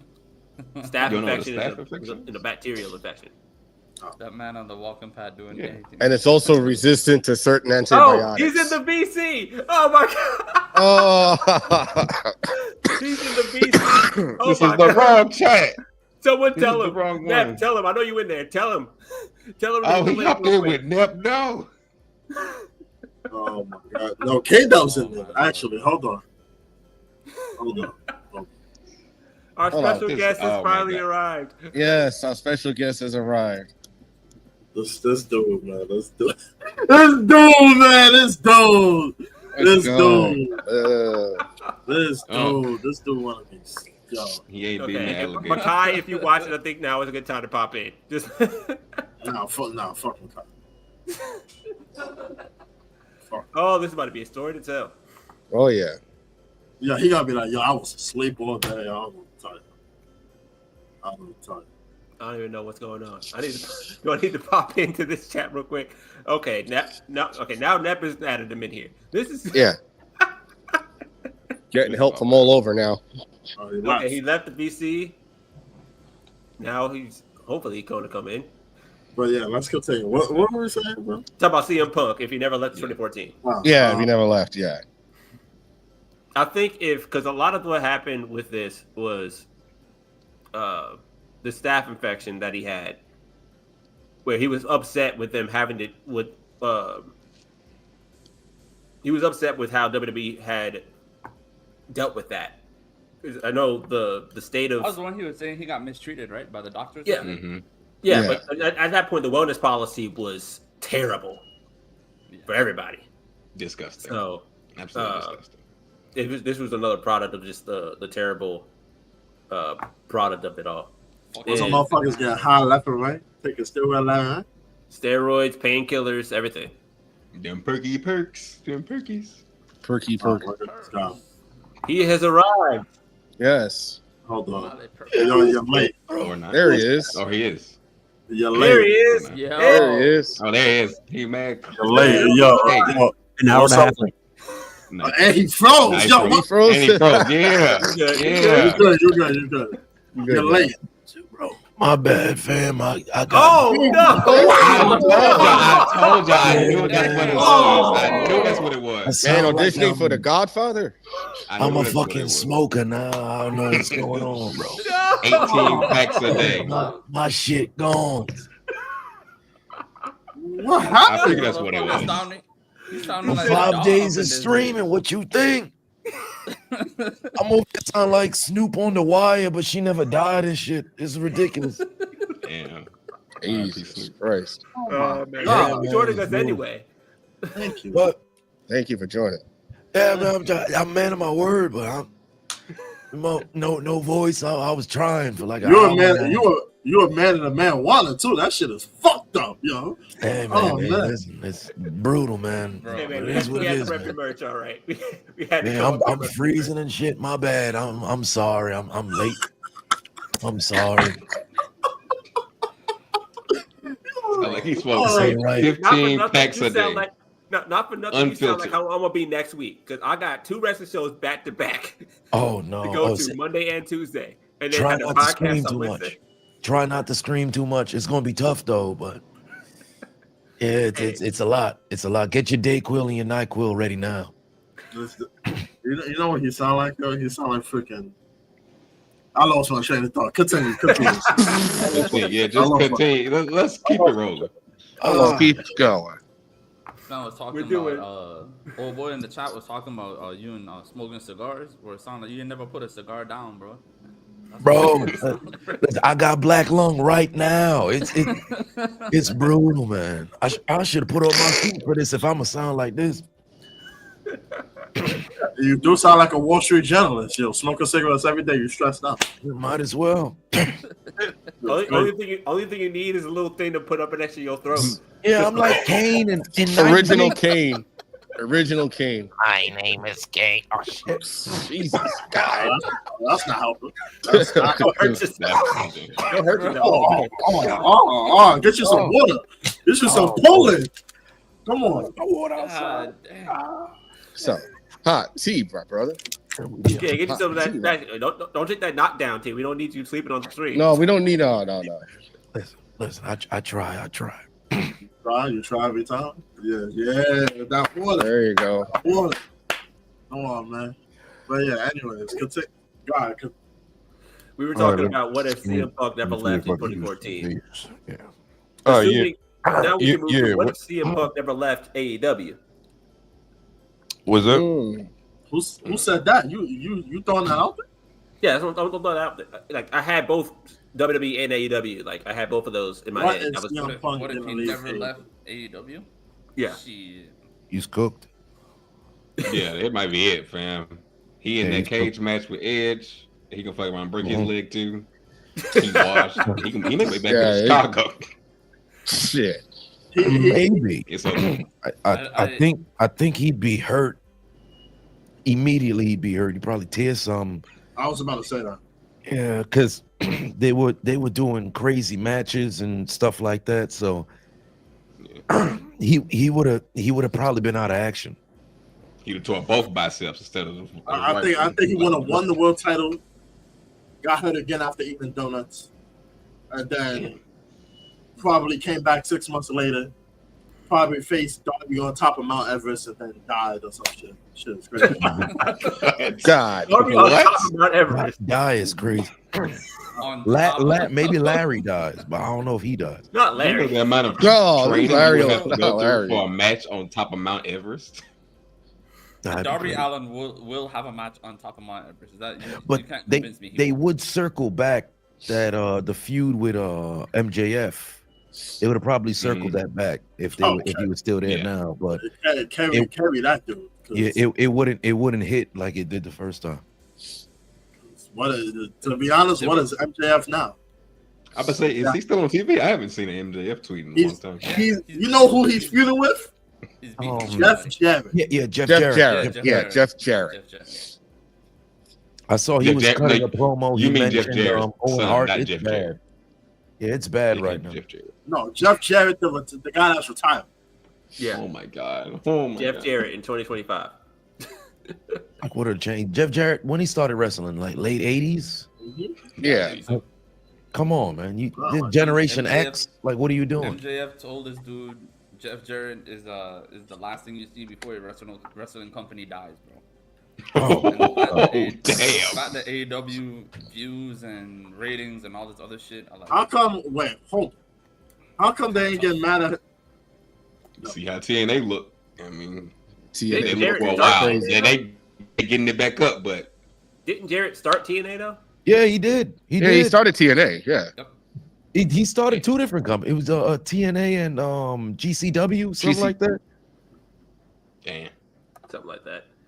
And then another like current one is, what if Punk never gets hurt in the 2024 Rumble? Oh, that would just been him and Punk. Him and Rollins would have been at Mania. Yeah. Rock, but it changes stuff because Rock would not have a match because I think the Cody Crybaby thing would have still happened organically regardless. Mm-hmm. So if they try to make it a triple threat, Rock, Roman, Cody, nobody want to see that. Mm-hmm. So Rock would end up missing out on 40 because I don't think he's going to be able to strong arm with the people going crazy. So I don't think it would have happened like that because that consolation was the tag match for night 1. He's not wrestling this year. So we probably would have got Rock Roman at SummerSlam of last year, maybe. I think we're definitely getting Punk tearing his bicep kind of gave us Final Boss a little bit. Right. What do you think Drew is doing? For it. What do you think Drew is doing? That whole thing got Drew on that trajectory too. I didn't think about Drew. No, nobody thought about Drew. Drew might be. I think they might have the best angle. I think to try to make it work. You put Drew and Priest in a program because maybe you just amplify that Priest is going to try to cash in, and because Drew is asked out. He just do everything in his power to try to stop Priest, but Priest end up still cashing in. The only downside is Punk versus Rollins. It makes sense for Punk to go over. So you have Punk return after 10 years to win the title and then lose. We probably don't get Priest as champion because Drew costs him. And then it becomes Drew and Priest rather than down the line Priest and Balor. Like I think Punk tearing his triceps was probably the best thing to happen. I think the way I would book that is I would have Punk Rollins, of course, be for the championship. Punk would win. Damian Priest is still Mr. Money in the Bank. But then he only has, at this point we're in April, he only has 3 months left to cash in that briefcase. Right. So it's now or never. I think Drew McIntyre then gets into a feud with Punk. Right. Where you could then book Drew to win at what's a good PLE to have this. I will troll and have him with that Money in the Bank. No. Backlash. It would have to be Backlash because it's Backlash in France. So Punk would essentially be champion for a month, but the problem that happens where you kind of pigeonhole yourself is I don't know if having Punk have a month or a 2-month reign and then he would have to get screwed out the title, but then he'd have to get screwed out the title where the person who wins the title isn't his immediate feud right after, because that would kill Priest. If it's Priest versus Punk, there's no way that Priest is going to come out the victor. Maybe now he could kind of be in contention, but then last year he needed the title run to be taken seriously. You could reverse the roles though. You could reverse it to have it be Drew screwing over Punk. Right.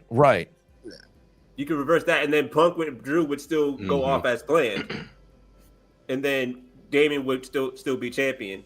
I think it would have to be. It's like if it wasn't at WrestleMania, it had to be either Backlash. What's the next one after Backlash before Money in the Bank? King and Queen of the Ring. Yeah, it was King and Queen of the Ring. Doing that. That was the Saudi event. Yeah, Saudi. Oh, that's an uncanny cash-in. That's an uncanny cash-in. Yeah, because Saudi don't count. I guess. Then again, no. King and Queen of the Ring counts. Yeah, Crown Jewel doesn't count. Everything. Yeah, so it's one half. I think it's whichever one's in Jeddah doesn't count, but Riyadh does. Whichever one of them don't count per year. Yeah. Because that Punk McIntyre feud was my favorite of 2024. I got to see the culmination of that in person as much as I could, because Bad Blood was interesting. But that whole feud starting because Punk got injured, I prayed for this and it happened. Like, it was perfect. Yeah. Oh, you had bad seating at Bad Blood? Damn, bro. It was we were sitting behind the screen. Oh no! But then like remember, because the screen itself was like that half one, but then the pyro bar that was above everything was blocking our view for like the first half of Where the did you buy your ticket? It was Ticketmaster, like right when it went on sale. So, you didn't click on the view to where you're gonna be sitting? I don't remember. Damn. Because they usually have like the eyeball thing where it says it's gonna be obstructed. No, but my father bought the tickets and he said the view was fine. Don't let him do that no more. He's not on ticket duty no more. No, he's fine. It was we had your own people. they eventually moved the power bar back, but then I think it was after like we were all chanting in our section, like move the bar, something like that. Like it sort of raised up. We all saw it. So they had to raise. Okay, they had to raise the bar. That. WrestleMania 35. I was fine where I was, but across when Drew was having the match with was it Roman? That was his match back at 35 in MetLife. I forget, but whatever it was, the light was shining, so people couldn't see. So that whole section, they were screaming like, "Turn off the light! Turn off the light!" Wasn't that how the same was at 40? Actually, yeah, I think so. But it was different. You don't remember that? Yeah, it was something odd that was happening. The lights at 40 was just weird. Yeah, no, it was where I was. It was a section past me, so I kind of. It was my section. Damn! I'm sorry you had to deal with that, bro. My section, we had to deal with that shit all night, and we was just saying, "Turn off the lights, turn off the." Every wrestling event I've been to that is within WWE have had issues with lights. Yeah, there's always one section because it depends on where you're at. Because the light up top, they have it pointing at a certain area at all times for whatever reason. But when you're in a stadium, I don't think if you just have the lights beaming down at the ring, that's what makes sense. But I guess because you're across the angle of how they have it, somebody's gonna end up getting blinded. But yeah, exactly. I don't know. That shit was dumb.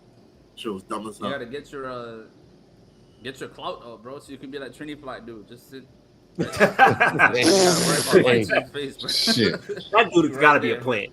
The singing man, ain't it? 100%. Oh no, you talking about the dude in the front row? Guy. Yeah, him in green shirt, and there was the suit guy. There was the guy who was wearing a suit front row at like every WrestleMania. Bro, plants. They have to be, bro. That Trini Flight dude will be everywhere. He'd be overseas, bro. He'd be overseas at them events. Every PLE, he's there. Yeah, I ain't got that type of money. That nigga got money. We got money like that. I don't know. He got dough. Hey, Playin Possum, we gonna rob him. I'm not in it though. Hey, I just want to talk to him real quick. Yeah, I want to have a conversation. Yeah, I got the weapon of choice. Nobody will be able to trace it back. Oh Jesus! Not the Erickson. I know, kid. Yo, you see the hoodie? You see the? I got the war hoodie. Yep. You gonna be out here. War is war. I got the back. Oh, he got the back too. He got the back. I don't even gotta do all that. You know what I could do? You know what I'm gonna do? What? You need That's that. it. Turn off the light. You ain't gonna see me. You ain't gonna see me. Not a bad idea. So what happened to the lights?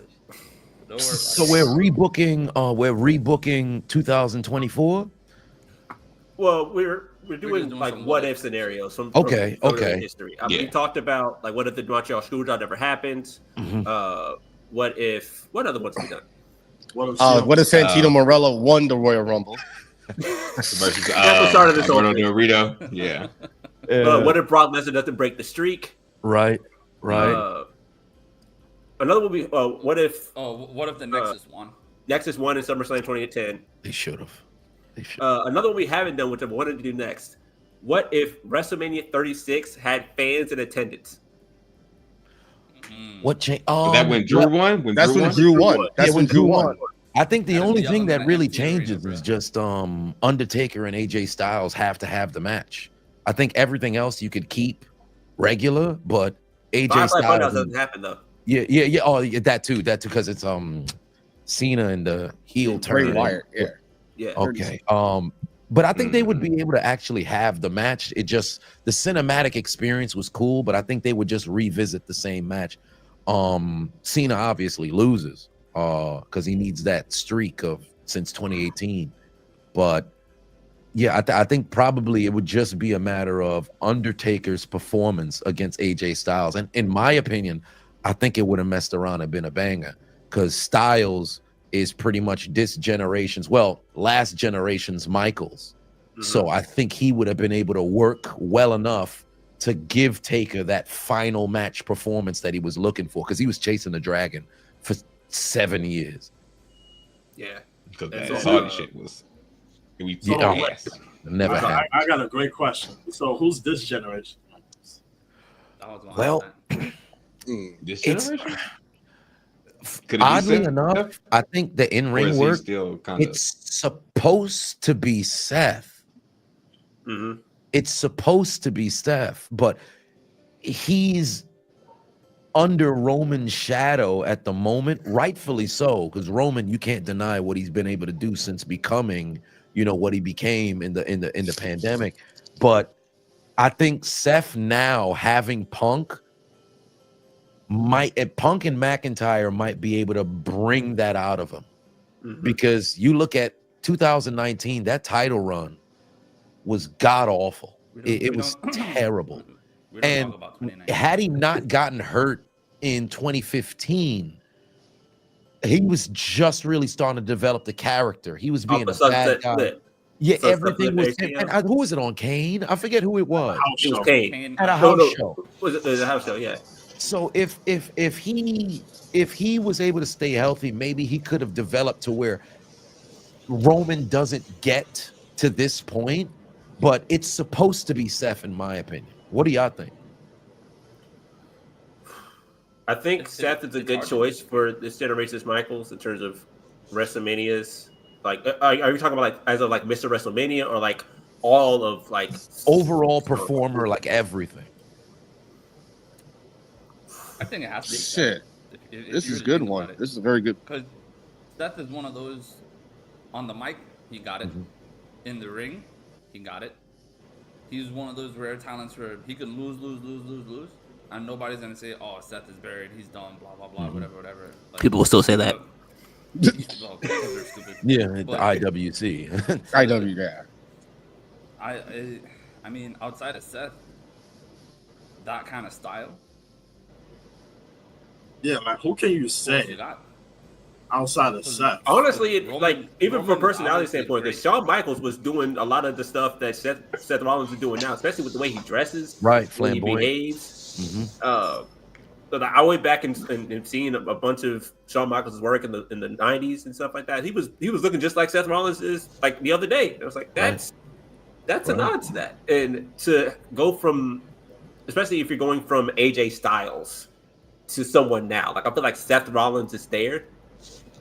And I definitely feel like Nathan Frazier's next. Nathan Frazier's next. I don't give a fuck with no. That's. I see why you say that because Nathan Frazier was trained by Seth Rollins. I'm gonna need to see more from him. It's a bit of a stretch. His work with Axiom has been great. I'm not gonna lie to you. His work with Axiom has been great. Fraxium itself is a great tag team that need to be on the main roster at this point. They're just doing their thing in NXT. In terms of like this generation's Shawn Michaels, though, I think Seth's got it. There's no other name that jumps out at me. There's no other one. By the way, the comment section is very happy that you're here with us, Chisel Adonis. I'm glad I could make it. I'm sorry I was late. I was trying to get this situated the whole time. Well, the water's helping, but god damn, I still sound like I got black lungs. Yeah, it's okay. But I do think Nathan Frazier. Who's this generation Triple H? Honestly, that's Roman. Right. That's Roman. Right. Because Roman is essentially he might be because Punk is his own thing. Roman is almost Stone Cold, Rock, and Triple H I'm gonna stop all you right together. I think Stone Cold is straight up Kevin Owens. There's no answer about this. It's supposed to be, but the problem is Kevin Owens has all of the intangibles to be this generation's Stone Cold. He's just not the top guy. It's like he's Stone Cold, but trapped in 1996, 1997. So once he finally breaks through, the pre-King of the Ring, Stone right? Cold. The pre-King of the Ring, and then slightly, into what? Well, he won it in '96, right? So pre-King of the Ring, and then leading up to WrestleMania 13. That's Kevin, and he's stuck there because he's been there since the match with Austin. So when he main evented for the second time, they won the tag championships. I thought he was finally going to be able to break through, but Roman is like this albatross holding them down. So Cody is there, but Cody's more like Hogan. Woo! Wow. Like he's just the baby face of all baby faces. In terms of he's more like Macho Man than Hogan, in my opinion. No, it's like because the only thing that gives me the Hogan about him is like he's the company guy, the consummate company guy who does everything. He's in front of everywhere. He doesn't politic like Hogan, but he's the in-ring Hogan. Yeah, he's like the in-ring. He's that Hogan character. So it's so tough to figure out because Roman, he has the charisma and everything of that nature like Rock does. It's his cousin. He's developed that. He's the top guy, so he's the Austin. And then the whole show revolves around him like Triple H during that reign of terror. Look at the whole main event scene right now. Everything that's going on in the main event scene is happening because of right. Bloodline, because of Roman. Right. It's either the bloodline or people feuding with each other because of what the bloodline is. Yeah. Right. Exactly. Like this past Raw's main event was Sami Zayn versus Seth Rollins, right? Mm-hmm. No, it was Seth Rollins versus Drew McIntyre. And then Sami got involved at the end. Right. All three of them were like upset because, especially when we had CM Punk back to the mix from the week before. All of them were upset because of their involvement with the bloodline and Roman Reigns. The only person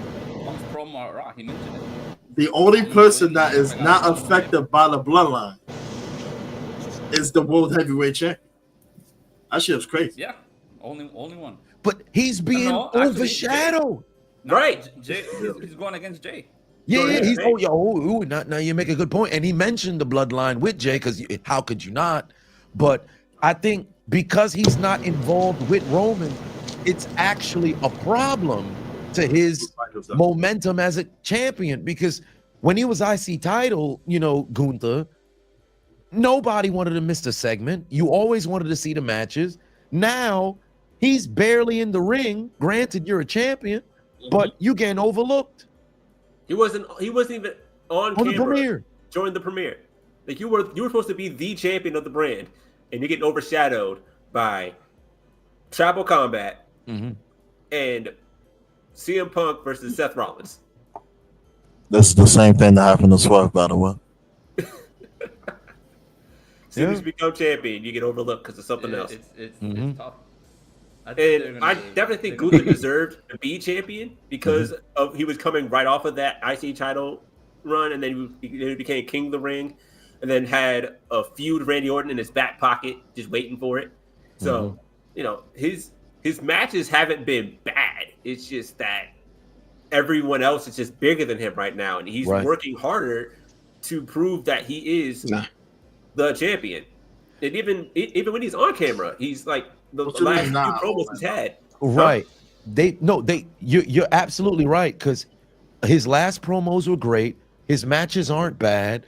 I think the best way they can fix him, let him wrestle weekly. He doesn't have to put the title on the line, but in the midst of the match, because he's a heel and he berates people, have him talk his trash, overkill his opponent, and maybe even have him, not so much crash out because that's not his character, just beating people up backstage, but verbally berate people, make that lead to a match, have him not necessarily squash them, but put on a very good match. And then after, when the match is done, he just, tries to overdo it so that he can continually get heat.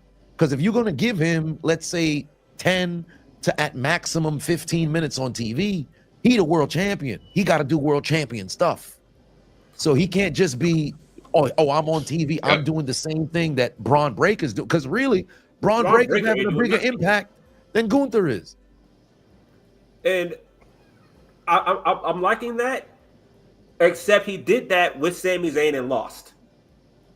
Because his whole character was before, like, he was, the sanctity of the mat. This mat must not be tarnished. Can't be talking trash. Can't be putting on a bump. Just like go out there and wrestle.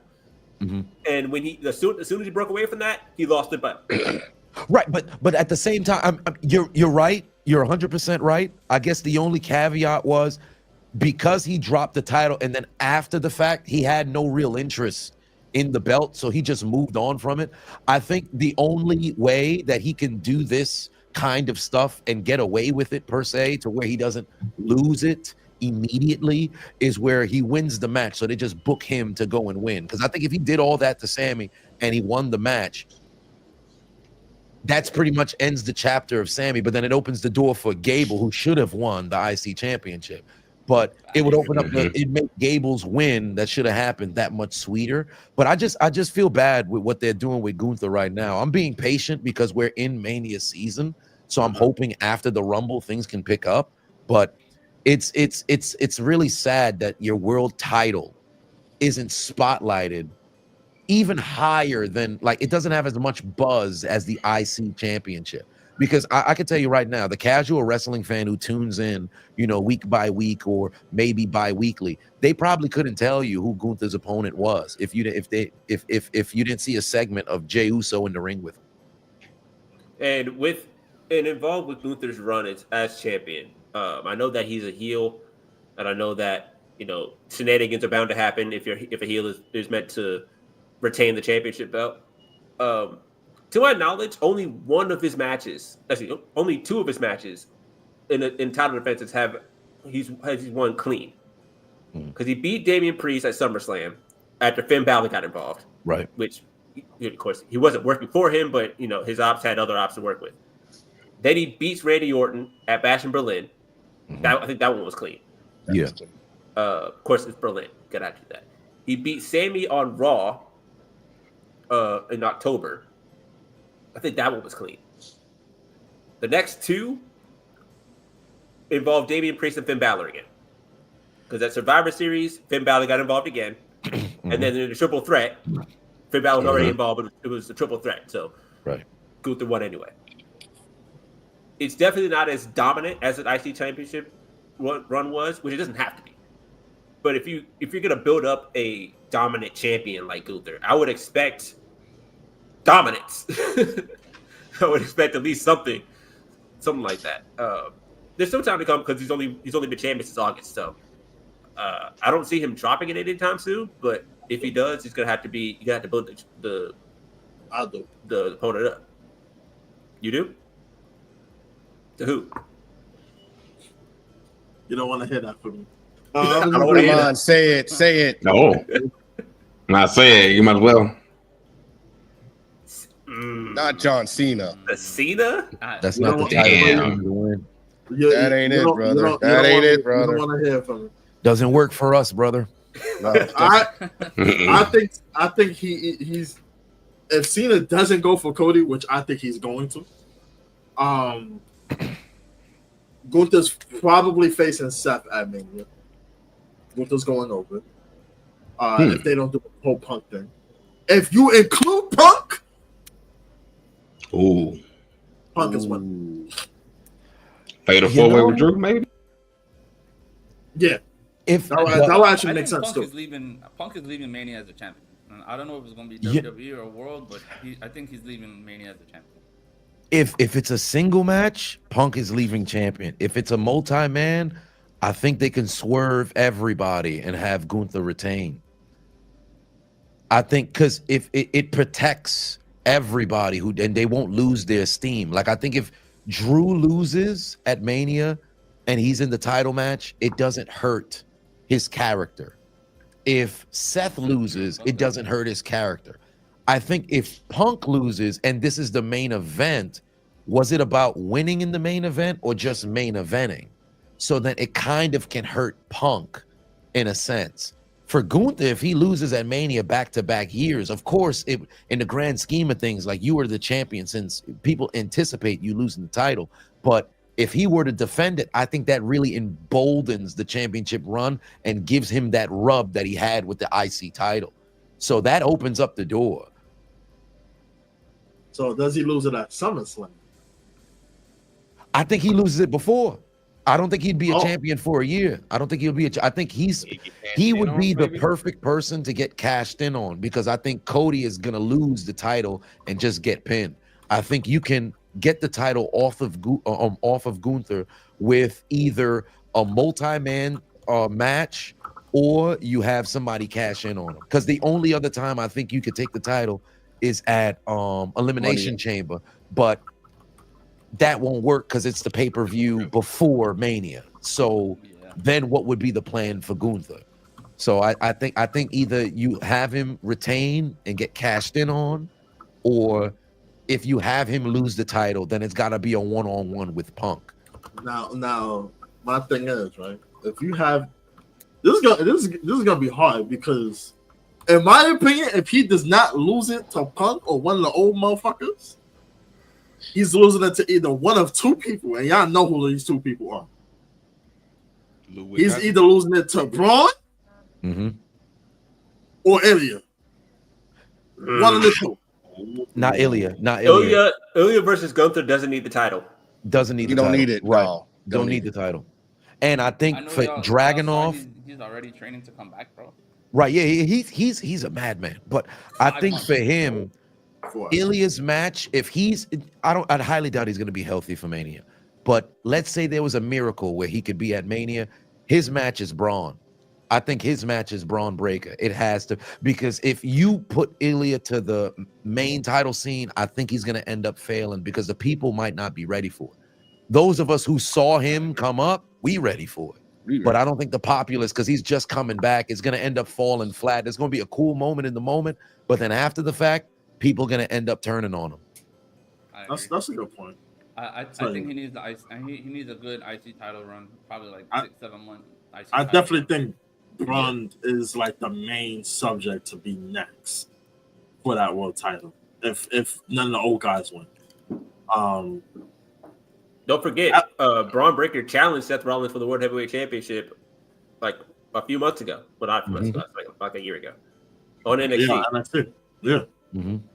So it almost won.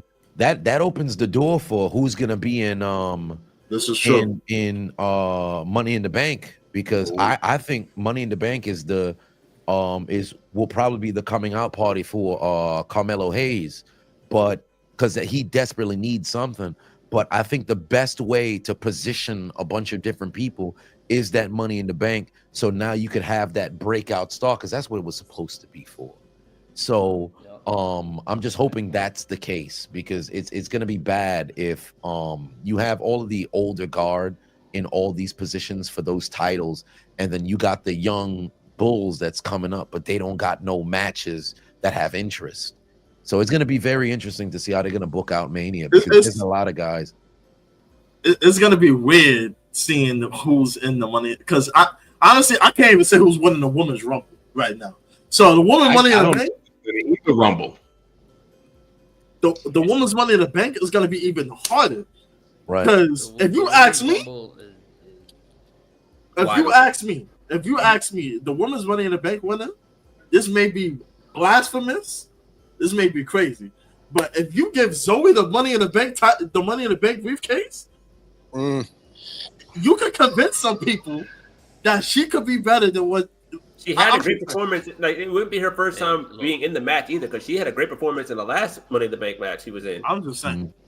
And like Zoe Stark is. We ain't trying to see those Z360 to win the title. The only issue with Zoe Stark is that she is terrible on the mic. Terrible. She's the opposite of, and then the bell rings. It's just ring the bell. That's her. Right. Just ring the bell. Just get the fight. We don't need to hear you talk. Just get Exactly. the nigga going. Look around him. He's upset.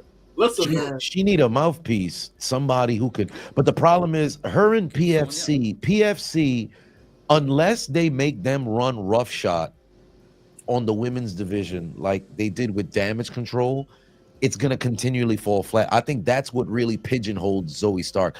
If she turns on them or they turn on her, I don't know if she's capable right now of being a baby face, because I don't think the people would want, I think they want to boo her.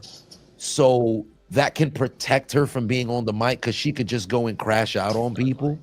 But the women's rumble this year, there's no excitement behind it unless you have like returning people. The only people who's talking about the women's rumble is Alexa gonna come back? Is Charlotte gonna come back? Yeah, that's it. This is the rumble of returns and debuts for me. Right. I think Roxanne's going to be in the rumble for sure. Oh, 100%. Jordan Grace is going to be in the rumble. Apparently, according to PW Insider, I don't think it's true, but they said all plans for Alexa's return have been scrapped. Oh. So I don't know what's going on there. I didn't get. That's all the tweet said. I don't personally believe it. Well, I think it got scrapped because she might be having to move out soon because there's a fire right behind her house. So she lives in LA. So then we got. I think the women's rumble winner this year. I only have like 3 choices, and maybe one of them do it. It's either Charlotte, Becky, or Io. That's all. It's going to be Charlotte. Of course, it's going to be Charlotte. Down to the queen. So, or low key, this you version could. of Charlotte though. That they're because this, I think they're going to give it to Charlotte. They're talking about mega heel. They're talking right. Mega heel Charlotte. Right. I think they'll give it to Charlotte, but I would really love to see Dakota Kai break out. But because there's now a women's mid card, they really have to make sure they book it right, because I think what they should do, the smart thing to do, is have the women lose the women's tag team championships. Bianca and Naomi drop it, bring it to NXT, have Lash Legend and everything, take it out of WWE, the main roster, so that now you can book. Because whenever they add new titles, 1 or 2 titles ends up falling into obscurity. They brought in, the women's tag title. They no longer knew how to book the Raw men's tag team title. So you get rid of one of the tag team titles, you introduce 2 women's mid-card titles. There should be no tag team women outside of factions who are just bonding together for a singular cause on the main roster. That makes things work. Now you can book the women the right way. So let's say the Royal Rumble loser can get an opportunity at the women's IC or the women's United States Championship, and you could have that in storyline so it's seamless. Versus, one woman won the Royal Rumble. She chooses what title she's gonna go after. Now the other champion, you have to find a way to cultivate a story. It's not always gonna be organic like last year with Io and Bailey won, and then Io had the match, and then naturally there was the Becky trying to get one over on Rhea. You had to kind of make that happen. So I think that if they get rid of those women tag team championships, get them out of here. Now you can have the door where it opens for the other women. So I mean, the NXT women, first of all, they're the main focal point of the show. 100%. Second of all, they have like 8 tag teams down there. Yeah. So it would definitely make sense for them to have tag team wrestling for women down there. Eventually, when they make it to the main roster, you could slowly bring back the title. But I think the WWE Tag Team Women Championships should stay on, and you should have never even got rid of the fucking Tag Team Championships in the first place, down. Right. Especially when they dropped them especially when they merged them with the main roster titles. Ronda and Shayna. Right. All that to set up Ronda versus Shayna at SummerSlam. Which is terrible. And they screwed Shayna too, because that finally gave her what she had when she first debuted on the main roster, and they found a way to fumble it. She should have been on a rocket ship to the world title, have her win and have a dominant run, so that now you actually have a dominant heel. because when Rhea's whole title run was going and she really had no challengers, Raquel was dealing with the skin issue and everything of that nature. You could have had Shayna step up and be a legitimate threat, but who's afraid of Shayna now? Nobody. Shit is sad, man. With Shayna. I saw she was supposed to win that match against Becky at Mania 36. Right, 100%. But I saw a bit of booking that they fumbled the bag with Shayna. I'm sorry, they fumbled the bag with her. Go ahead, Kato. So the booking I saw had Charlotte winning the Rumble, taking on Tiffany at Mania. It had Io winning the Chamber and taking on Rhea. And then they had Becky. They had Becky entering a feud with Lyra and have them go for the IC women's IC also at Mania. That should be Mania, right? Lyra and Becky running it back from NXT. Yeah. Lyra Becky is good. Lyra beat Becky for the title women's championship. Right. So she can win her lick back. They could incorporate that into their story going into Mania for the women's IC title. And then whoever wins that one, Becky could win it because it's the IC title that needs prestige. Nothing against Lyra. She just won it like 2 weeks ago. But, you put somebody like a Becky Lynch, then it's like, hey, this title, it means something. I actually feel like those mid-card titles for the women should have the title all over. Bring them up. I'm going to need the title of Chelsea before Mania.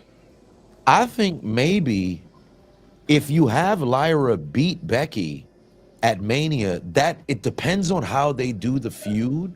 They could still add prestige to it with her being the first champion, because I do agree with you. The best way to get those titles over is to have somebody prominent have it. But another alternate way is if you give them a legitimate feud that makes people want to buy a ticket to say, I want to see this match.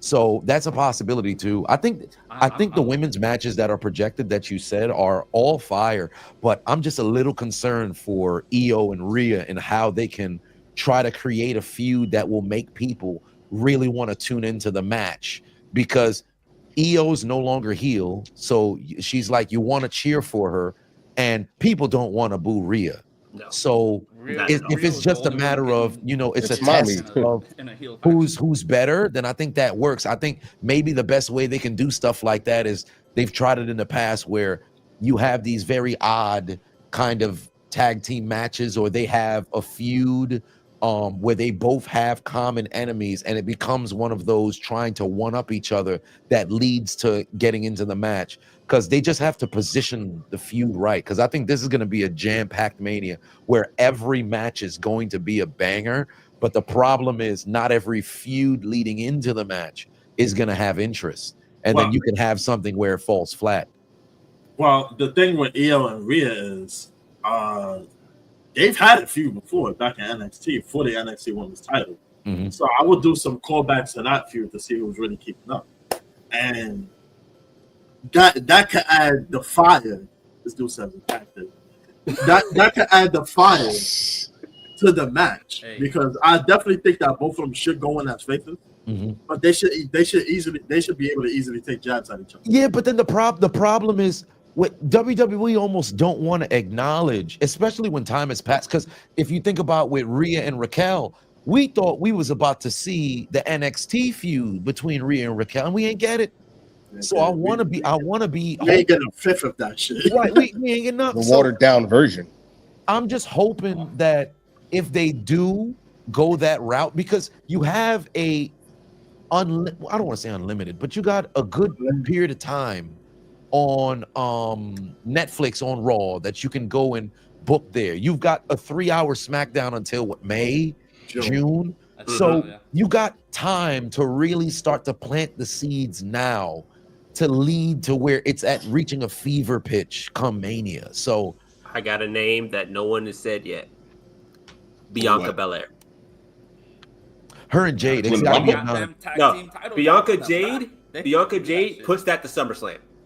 Push it to SummerSlam. Okay. Push it to SummerSlam. Because I think the whole thing, like the easiest way to book Bianca versus Jade now is to book it as Bianca was the one who took Jade out right a few months ago, regardless of the fact that Bianca was in the match where she found out about it. Yeah, I was gonna think you could book it as Naomi versus Jade, put Bianca in a tough spot, right, and then push that, have that progress a little bit further down to SummerSlam to where you could have keep them away from each other. But Bianca and Rhea haven't really been like on the main roster. They haven't really been. Don't touch that. Don't touch that until next Mania. That's Mania. That's Mania 41's main event. Night one. We're not touching that until that. 42. Well, that's this Mania.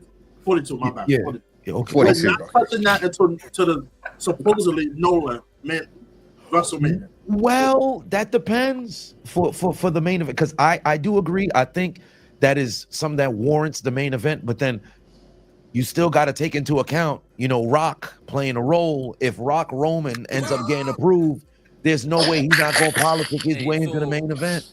The longer we wait for this match to happen, the less I want it to happen. 100% with you. Should have happened should have happened when should have happened at 39, or even maybe 38. But Austin was coming back. So what are you gonna do? All of that. Bump all of that. I say 35, motherfucker. That shit should have happened way before. No. It should have happened way before, but nobody would have been interested because we still wanted to boo Roman. Damn. And rightfully so. We need to do at Mania 41, Io Sky versus Penta El Zero in a hard you know. This man. What? We're going intergender? Intergender? No. Chelsea Green in there too. No, if you go intergender, put Chelsea Green in there too. That is actually coming in WWE 2K25. They're bringing and it then down. put Penta versus Chelsea. No. At Backlash. You can't just go full on intergender bangers through history and just book it out. And Penta's working twice, but I don't think it works. I don't think it will work because people gonna get upset. People gonna get upset. WWE, how do y'all feel about Penta so far? Actually, how do y'all? I think it's cool. With it, dog. I fucks with it. Heavy. I think he's cool, man. He's cool. You gave him Chad Gable and Pete Dunne. 2 consecutive amazing opponents for him. Right. But you know what I hate? Kind of it's like, all right, they got to spin the block back with Gable, because I think if they have a one-on-one match on a PLE, they're gonna cook. And you get, but they got to let the feud build. But it kind of sucks though for Gable, because all of the steam that he built, it's gone. So I think if he were to give Penta his first loss, I'm not complaining. I don't think Penta loses momentum depending on how they do it. Butch, he's got to figure out Pete Dunne, he's got to figure out what he's doing. But let Penta and Gable cook week after week, and then maybe Penta's getting jumped, something of that nature, so that can end up leading somewhere down the line. Because they need to give Penta a feud. If they just keep giving him fire matches, people gonna be like, oh man, he could wrestle. But now I'm just watching a random ass match that don't lead nowhere. You know what I'm saying? Is this AEW 2.0? And Gable's been circling the drain since the Wyatt 6. Yeah, like the whole thing with him and Otis should have happened. Like the culmination of that should have happened a long time ago, a month earlier. Like the Sammy feud at the WrestleMania, that was all right, but then I still think he should have beat Sammy and then challenged for the title. And then if you lose that, you're done. I mean, there's nothing you can do. But then, like I said, then with the Wyatt 6 and that whole story making sense of them like going after people that have betrayed their family, that have lied, betrayed their family. The Wyatt 6 needs to get booked better too, because the lead up to their debut was awesome. The QR codes every week, the the cryptic messages. It was really nice. And then as soon as they finished up with Gable, and then their feud with Authors of Pain and the Final Testament, Karrion Kross is winning now. But we haven't seen the Wyatt 6 since, and now they're on SmackDown, and they still haven't showed up. What was the point of Private Party winning if they were just going to drop it to the hood? Oh, new tag team champions on AEW. That's fine. What was the point of that? Anyways, continue. With Penta, though, or specifically Chad Gable, I saw someone speculating that the name, like the card that Dominic Mysterio gave to him, was a card for Malachi Black. He said that he's going to engross himself in the dark arts of Lucha Libre.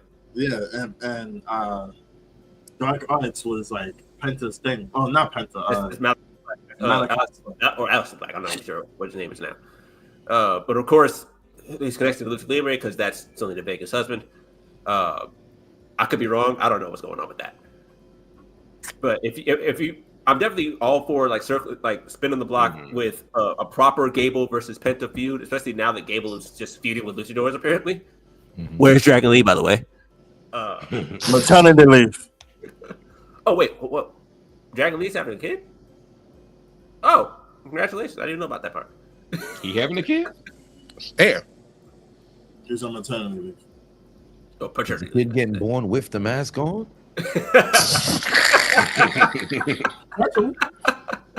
Potential. With the mask on, everything. Damn. Dude, imagine the ultrasound. You see this, that little mask right there. That's your baby. What's that other thing right there? Oh, that's a mask. Baby and mask popping out. How did the mask of DNA get inside Dragon Lee's body? Don't worry about it. You know, Dom was born without it because Rey Mysterio was unmasked at one point. So yeah. The last thing I wanted to do for What If, because you just reminded me of this. What if Dominic Mysterio had an NXT run instead of debuting on the main roster? Ooh. Ooh. He would not be. How the run. He'll be Deion Lennox. Not gonna lie. Deion Lennox. Chill on my Twitter. He'll be Deion Lennox. What about what's random what about your twin? It would have been bad. What about your twin? Honestly, though, I think he would be Lexus King. That would be the most comparable way. The way they're booking Lexus King right now. Well, I actually like Lexus. Yeah. Well, yeah. I think Dom did a great heel on the main roster. Don't get me wrong for his in-character work. I know how much you hate him. I know how much you despise Dominic Mysterio. Here's the thing. If Dom had an NXT run, we would not have gotten Roman powerbombing him outside of the ring. Right. And for that moment alone, I'm glad he didn't go to NXT. And if he went to NXT, when is he coming out of NXT? Because one of the things that got him the nuclear heat was because he turned on his father, and his father's so beloved. So is it he shows up in NXT and he's immediately a heel? Is he a face like he was with his dad? Because they're going to be booking him. He's doing his own thing. When he comes to the main roster, he won't have that kind of heat. So the Latino heat, if you will. So I don't know what they would do. He would definitely be like a green baby face. Right. When he comes in, just like everyone remembers him. Like everyone who's like seeing him grow up and was like, "Oh my God, it's Dominic Mysterio!" He'll be Dante Chen, but actually push. You know what I'm saying? Dante Chen. I think he would be because he's already a 2-time NXT North American champion. Let's not forget about that. Right. He's free as hell, of course. But I think he really won the NXT. Okay. I completely forgot about that twice too. But then I think from Dragon Lee. No. It was Dragon Lee and Trick. Yeah, he lost to Trick. Got it back from Trick, and then lost to Dragon Lee. He beat Wesley for it at the beginning. Oh yeah, Wesley for it. Lost to Trick. Trick had it for like a day. Trick had it for like a day. Lost it right back to Dominic Mysterio, and then Dragon Lee beat him for it, and then Obo beat Dragon Lee for it. But then I think if you're gonna book him to be a heel, I think when he gets called up, it's gonna be. I think it's gonna something mirroring Solo when he debuted, where he interferes in a way that you didn't expect. Yeah, but he interferes. If it's interference, in his dad's match, showing up as a face, or is he showing up as a heel? I think. Let's see. I think you would have to have him. I think you would still bring him up as because the way when he was in the main roster, he was tag team champions with his father, right?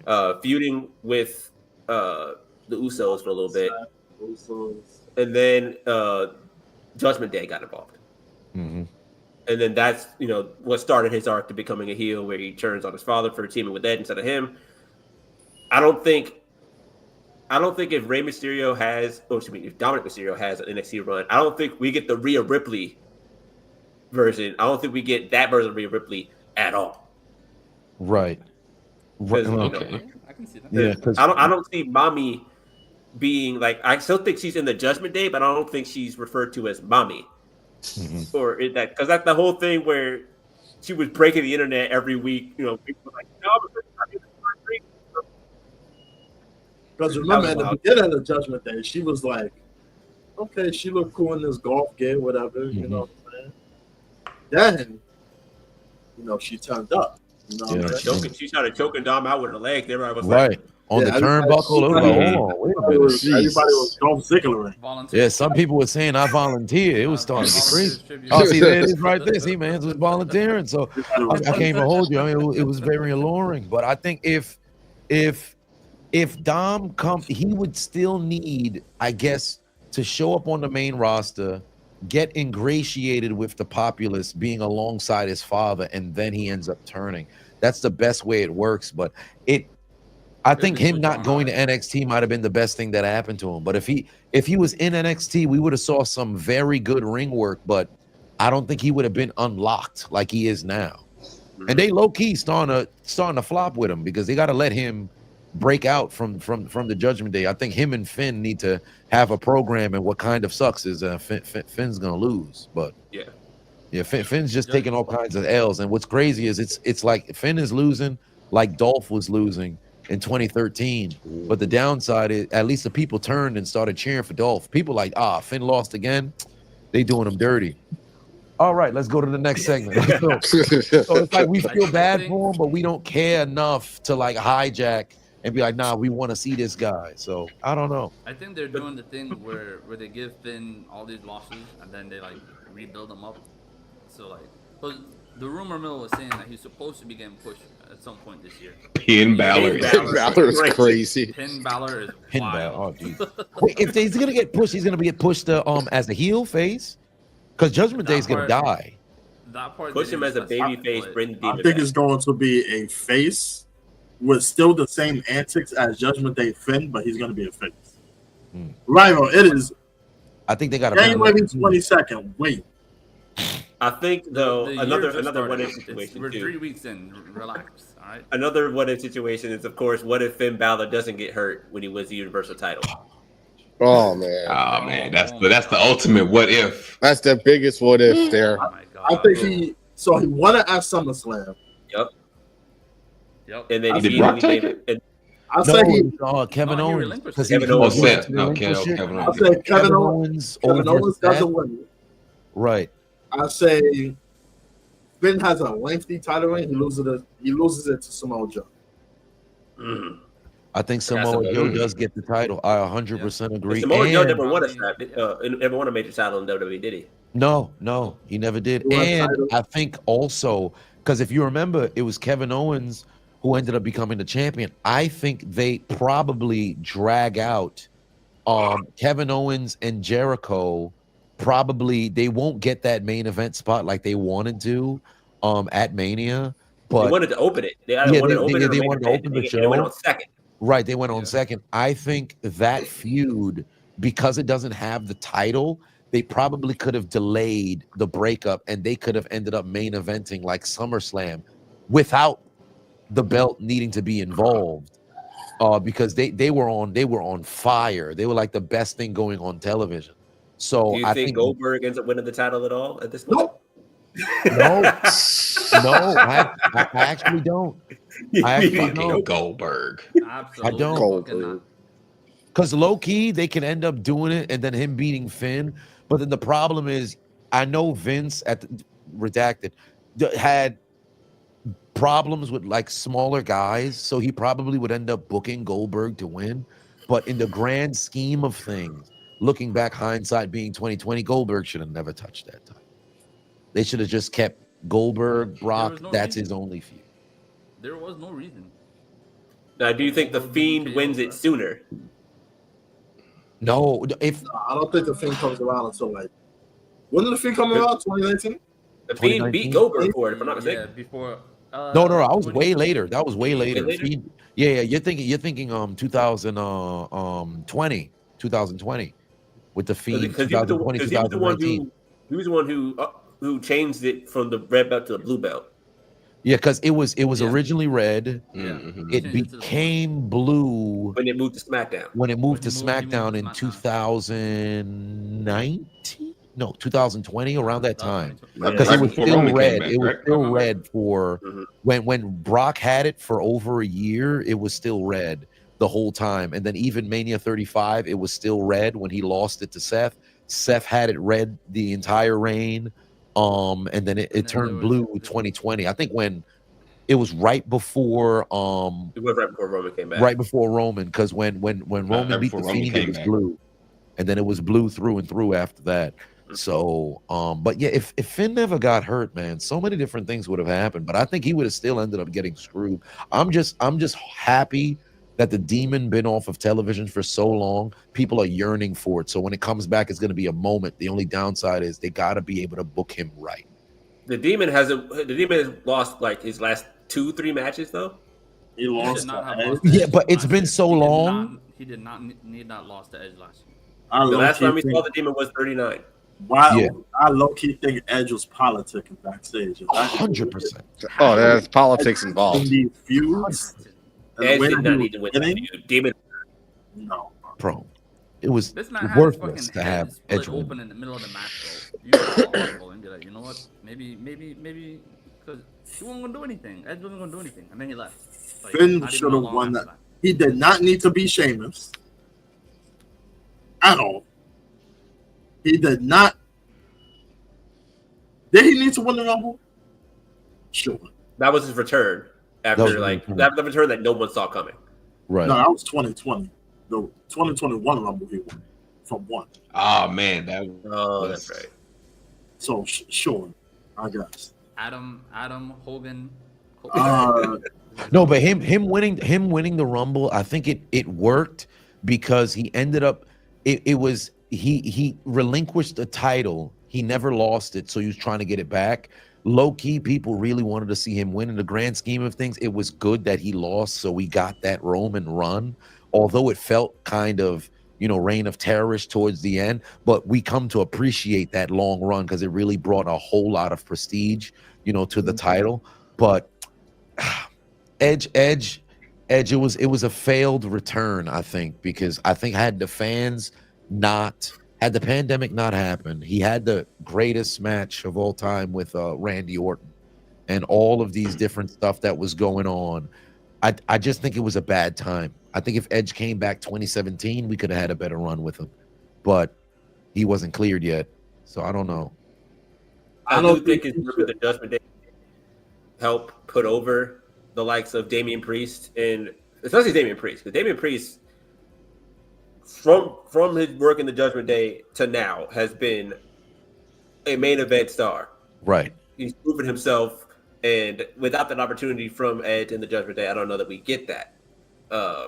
Finn Balor has been on the short end of the stick for a long time, and I definitely think Finn should have won at WrestleMania 39 because it would have done more for Finn than it would have ever done for Edge.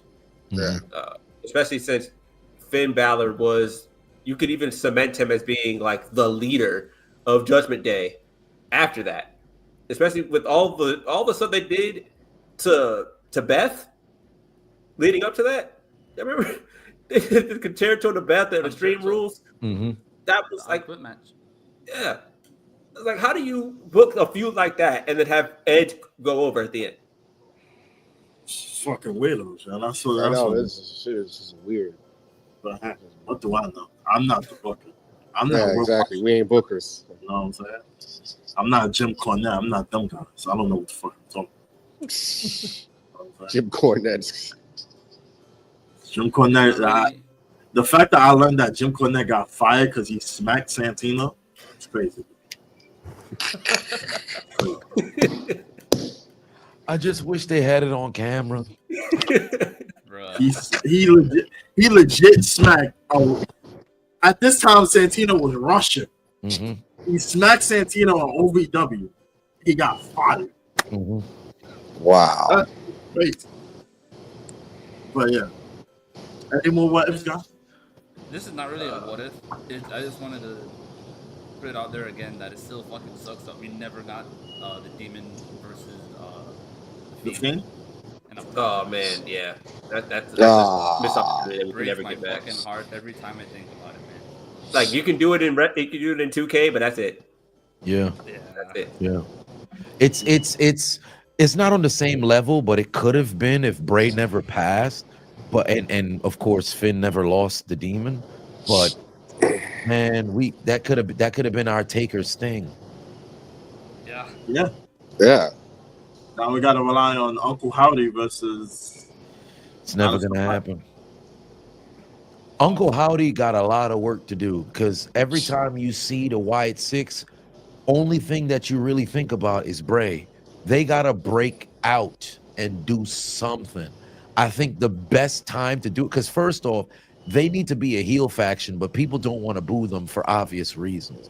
Yeah. But I think their best thing they could do is, if you really want to shake stuff up, don't have them show up at all until the Rumble.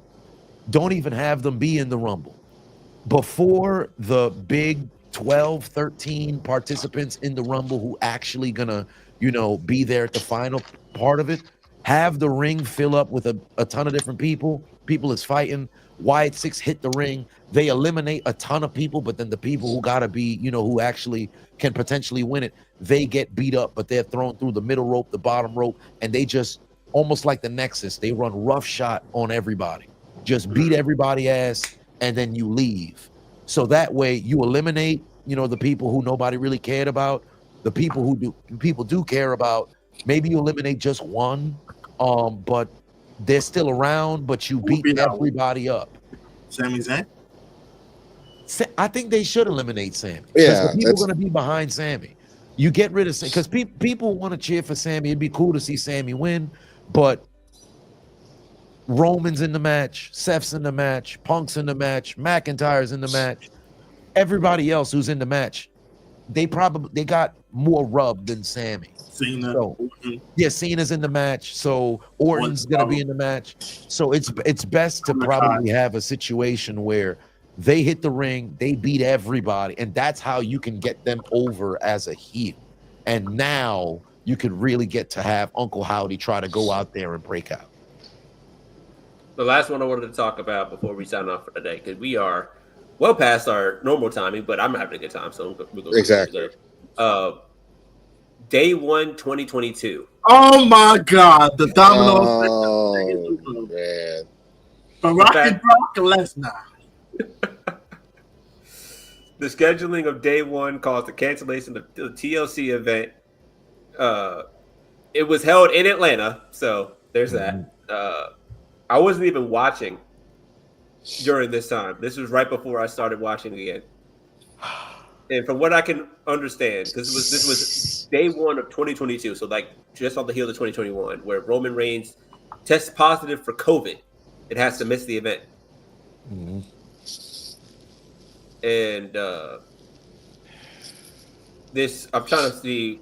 This canceled match. It was Brock winning the title as Cowboy Brock. The WWE title too, because this WWE title. This led directly to WrestleMania 38. Right. Unified the titles anyway. Cowboy Brock. And the title against Brock, I think. Yeah. The Universal title at that. Yeah. It was winner take all. Yeah, it was winner take all. That was the time in which it should have been Rock and Roman. That was the time for Rock and Roman. But it didn't happen. I think Brock shouldn't have been in the match. Brock shouldn't have been in the match. They could have did something with. I think Bobby was in that match too. It was like a fatal 5-way. So initially, it was actually supposed to be, I believe, just E and Bobby. Yeah, it was Big E defending the WWE Championship that he won off of Bobby Lashley after cashing in the Money in the Bank briefcase. Right. It was Big E, Seth Rollins, Bobby Lashley, Kevin Owens, and Brock Lesnar in a fatal 5-way match. Brock Lesnar, of course, Kevin Owens got added, and then Seth got added. Eventually, Brock got added. He was front center in the middle, so everybody knew what was going to happen. Mm-hmm. And the fact that he pinned Big E made it even worse. And then this led to the Saudi Elimination Chamber, where Brock Lesnar retained the belt, which set up the match against Roman Reigns at WrestleMania 38. You're wrong. Oh, that's when he had assassinated Theory. Yeah. So what happened was Brock then lost the title. That's right. That's right. Bobby was champion going into that match, and then Bobby had got carted out. Like he wasn't even pinned; he was like hurt. Yeah, he got concussed because of a what? No, was that like the spot where he got pulled out because of the concussion? Was that spot what caused the concussion, or did they like strip that in to get him out early? Because it was a spear through the pod. I think he actually got concussed. I think he genuinely got concussed. Because remember, he didn't show up until like a couple of weeks before me. Bobby was champion. I'm sure. Yeah. But even then, like if you could still have, you can still not have it would happen.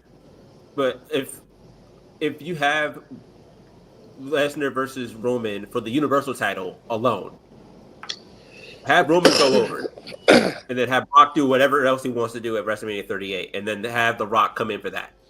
You know what's and the then funny not have thing Stone Cold. about this whole shit? What's that? We're complaining, but each one of those matches were actually good. That's the funny shit. What for day one? Day one, the Fatal 5-Way was good. The Chamber was good, and Brock Roman good. At the end was bad because Roman, I think he messed up his shoulder.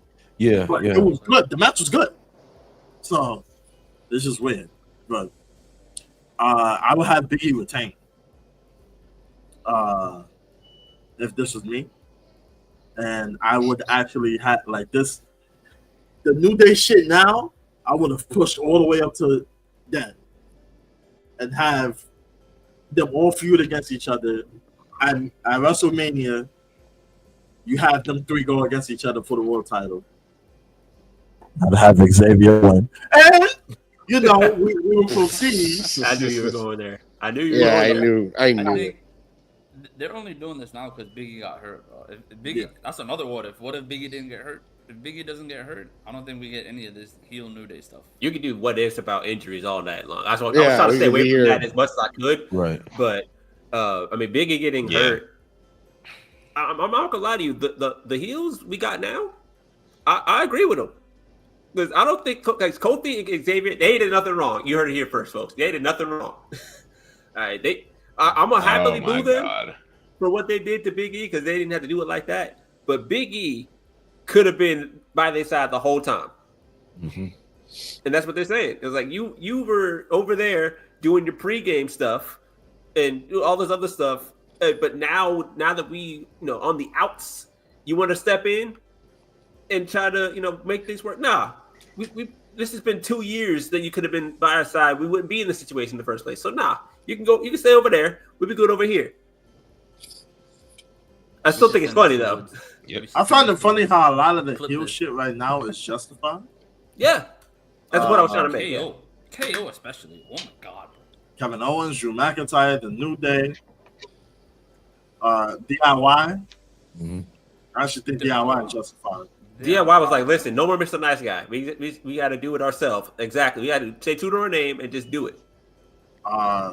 Who else? Who else is a heel? Shit. Liv was totally justified throughout this whole shit. 100%. Oh my god, why is how is Liv the villain of this story? You saw what Rhea did. It's really just the only reason Liv was the villain is because everyone loves Rhea so much. Finn is somewhat justified. Because he essentially cashed in on Seth, really? Technically? Let's see, who else? Who else is justified? There's a lot of heels that are justified. I think Kalani's turning heel. She's justified. She's pissed. So, is Jada I think Naomi's turning heel too. I feel it. Is Jada Parker justified? With the whole, fit on niggas' legs. People saying she lost aura after that. She fit on niggas' legs and shit. She put in the dick. I don't know. I don't know. That party was interesting. Jay Uso said y'all funny. That wasn't true. You look back confused over there. You good? I'm good. You know about the Jada Parker situation, right? Yeah. Yeah. It's the tweet on Twitter. I've been seeing it. Well, not just that. You know, the rubbing on legs. Oh, wait. All of that stuff is just a little weird to me because it is weird how people are picking it up. Yeah, the unemployed are going crazy because I went down maybe not so much a rabbit hole because it was maybe like 10 some minutes, but I was just looking at people pulling up stories and video. Like you screen recorded a story from months ago to try to link this with it. Like what are we doing? It's mad weird behavior, bro. I find how much trouble did you go through to do that? You know what I find funny? Motherfuckers literally sit there and screen record that shit just so something later could come out. Right, right. And what was How long was blowing it, my man? mind was in the tweets, like people were waiting for controversy, and then the way they worded was, "Oh, I knew something like this was going to happen. That's why I recorded it." So, what? How weird could you be? It's so because let's not. This isn't high school. Like obviously, the wrestlers you work together. So if you're gonna go out and party, you'll go out and party together. Like you don't think there's married talent that's there. So if we go to a lounge and we're just hanging out, all of the coworkers is there. It's not weird that I'm a married man and I'm out with my coworkers because I'm not out with just her. If I'm Jey Uso, I'm out there with all of the other talent. Now, hand on the leg. You got Indy and was it Grayson Waller? Right, Grayson Waller in the right there. And I think Carmelo Hayes was behind them. Yeah, he was over there like this. You got so many people who are there. Like, okay, let's say, oh well, there's the hand on the leg and all this other stuff. Dominic Mysterio's married. Look what him and Liv are doing. Although they kissed twice or whatever the case may be, but people aren't blowing that out of proportion because, oh, well, that's a work. So that's not what's actually happening. But you don't just take into account, well, maybe people could just hang out. You could be friends. Oh, well, a hand. Who's to say it's not just my hand's on your foot? I don't notice. How many times we've been next to somebody they could just be maybe not rubbing on you, but their hand is next to you. You don't feel. It's not like they're doing something. It's so weird because it's people are fighting so hard for there to be controversy that they're unable to accept anything but that. And they want to make her a villain because, oh, well, we're not supposed to like her now. Well, it's dumb. It's so weird to me. It's so because it's not organic. It's not even like she just did something. It's you were upset that day and now you're dragging it even further than it needs to be because of a take. Right. Like everybody got it's not like she came out and said, hey, let's go and massacre these folks. No, that's not what she liked to post. She shouldn't have doubled down because I like all kinds of posts. Sometimes I like a post because it's easier to like a post and find your likes than go through your bookmarks. On Twitter, on Instagram, sometimes you could double tap something by accident. You might not even know you liked it. She could have just moved on and said nothing. But when she doubled down, that opened up the door for people to start going crazy, and it was getting ridiculous. It was getting real bad. And I think she tripled down. Yeah. On the post that she did today. Like she don't know. What happened today? I missed that. Hold on. Let me go to the Instagram. Is it in the Discord already? No, it's on Instagram. Oh, it's on Instagram. See, I deleted my Instagram. The whole thing with her and Jay is I wasn't aware of this. Y'all don't know these people. She said, either way it go, I'm a finna make it happen. That's my mindset. All right. So people are gonna blow that out of proportion. Oh yeah. So wild inside. Yeah. What do you mean? Hold on. Leroy, what you want right now? What you want right now? What you mean? People need to mind their own business, bro. They do. They just need to leave it alone. You don't know them personally, bro. You don't know these people. Right. Exactly. Right. You know what I'm And saying? moreover, like let's just say that was happening. Anything you do in the dark, more often than not, it's gonna come to light. So naturally, Yep. it can come out. You would let that kind of stuff come out because you can't hide that for an incredibly long time because you're a No. recognizable face. It's only a matter of time before Jada Parker comes to the main roster. Jey Uso's amongst the most popular. If he was doing some sort of dirt, naturally you'd be able to find that out, like digging up videos from yesteryear and months ago, and now you're trying to make things work. Like, what are you doing? And let's just say you're 100% wrong. You got this man wife looking at him like, what's going on now? He probably could have talked to her behind closed doors, like, I don't know what the hell these people are talking about, this the internet going crazy. But these people legit dedicating hours, some days. Jade's response was hilarious. She was like, "Y'all funny. Y'all leave me alone. Y'all leave me out of this. Y'all gonna go back to working out." and low key, they'll probably mess around and like play with it on television. I wouldn't be surprised Jada Parker come out, do her thing, go to the ring, and then she probably hit one of those people. Gonna lose their mind.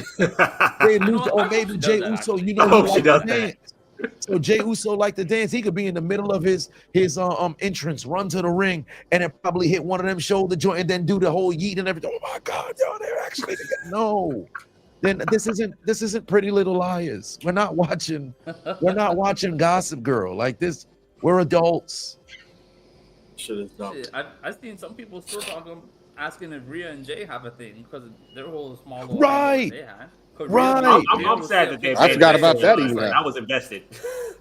I was invested because myself and Abby are like fans of both of them to the point where I have Jey Uso stuff and she has the Rhea Ripley vest. So I was like, that's perfect. We can actually be that couple for Halloween. Actually, we're not that couple for Halloween, but like as soon as he won the title, as soon as he won the title, that was it. Like the last thing we saw was her on crutches, by the way, yeeting off stage after he won the belt. Just on one leg, just doing this. Right. Just happened for each other, but then the IWC dog. Yeah. Yeah, it's a wild community apparently. Y'all are weird people, bro. That's all I gotta say to them. You can't see me.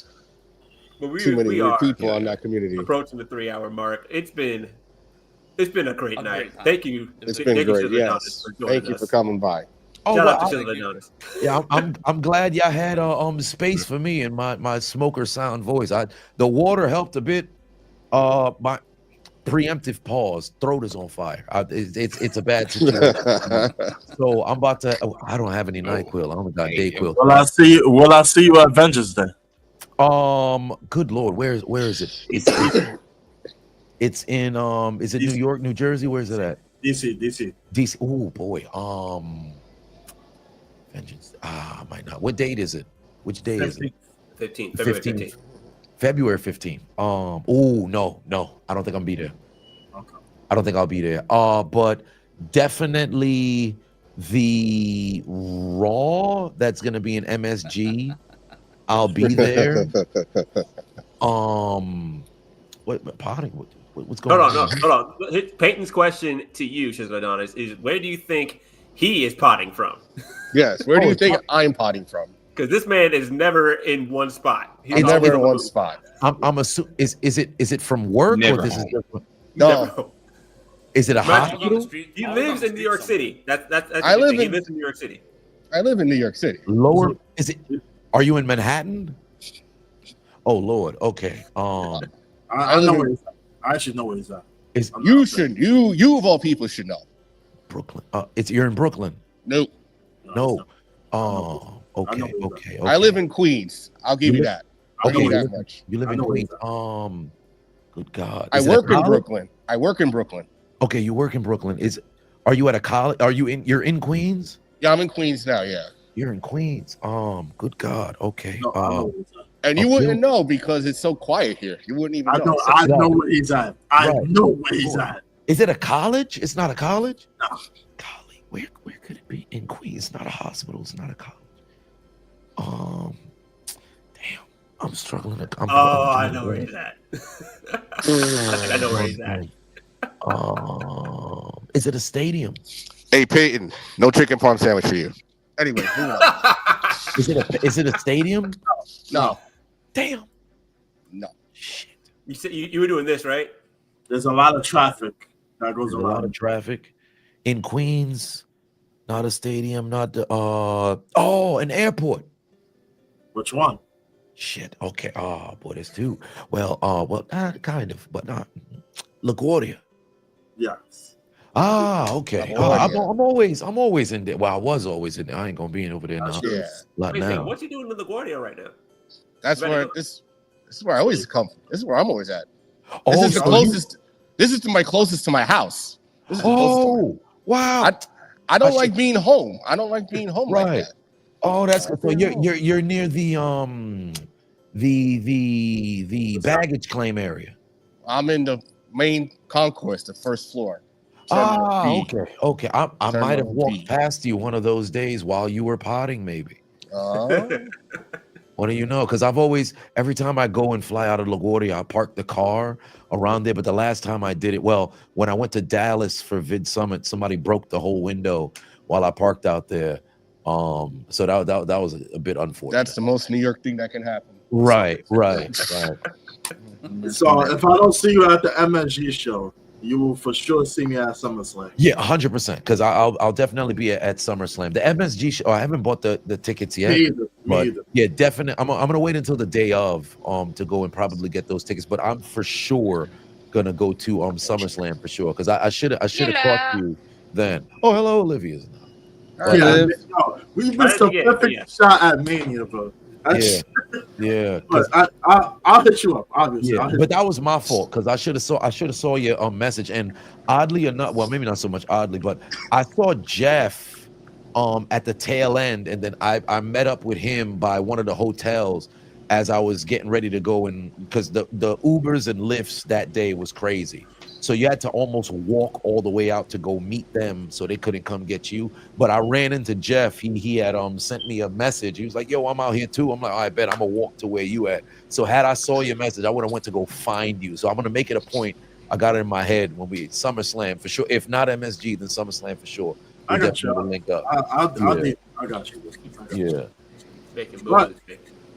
God, you wanna do that? Go ahead. Like I said, special thanks again for a special guest, Chisel Adonis. Go shout out to him, friend of the program. He's actually the reason we all met. Funny enough, the reason. Yes. The reason for the program. The reason for the program. He's big fan of man of the people. Shout out to him. This is actually his merch. Put your motherfucking head back down. We got the thing. Makai was here earlier. Next week. On, but we kicked him out. So.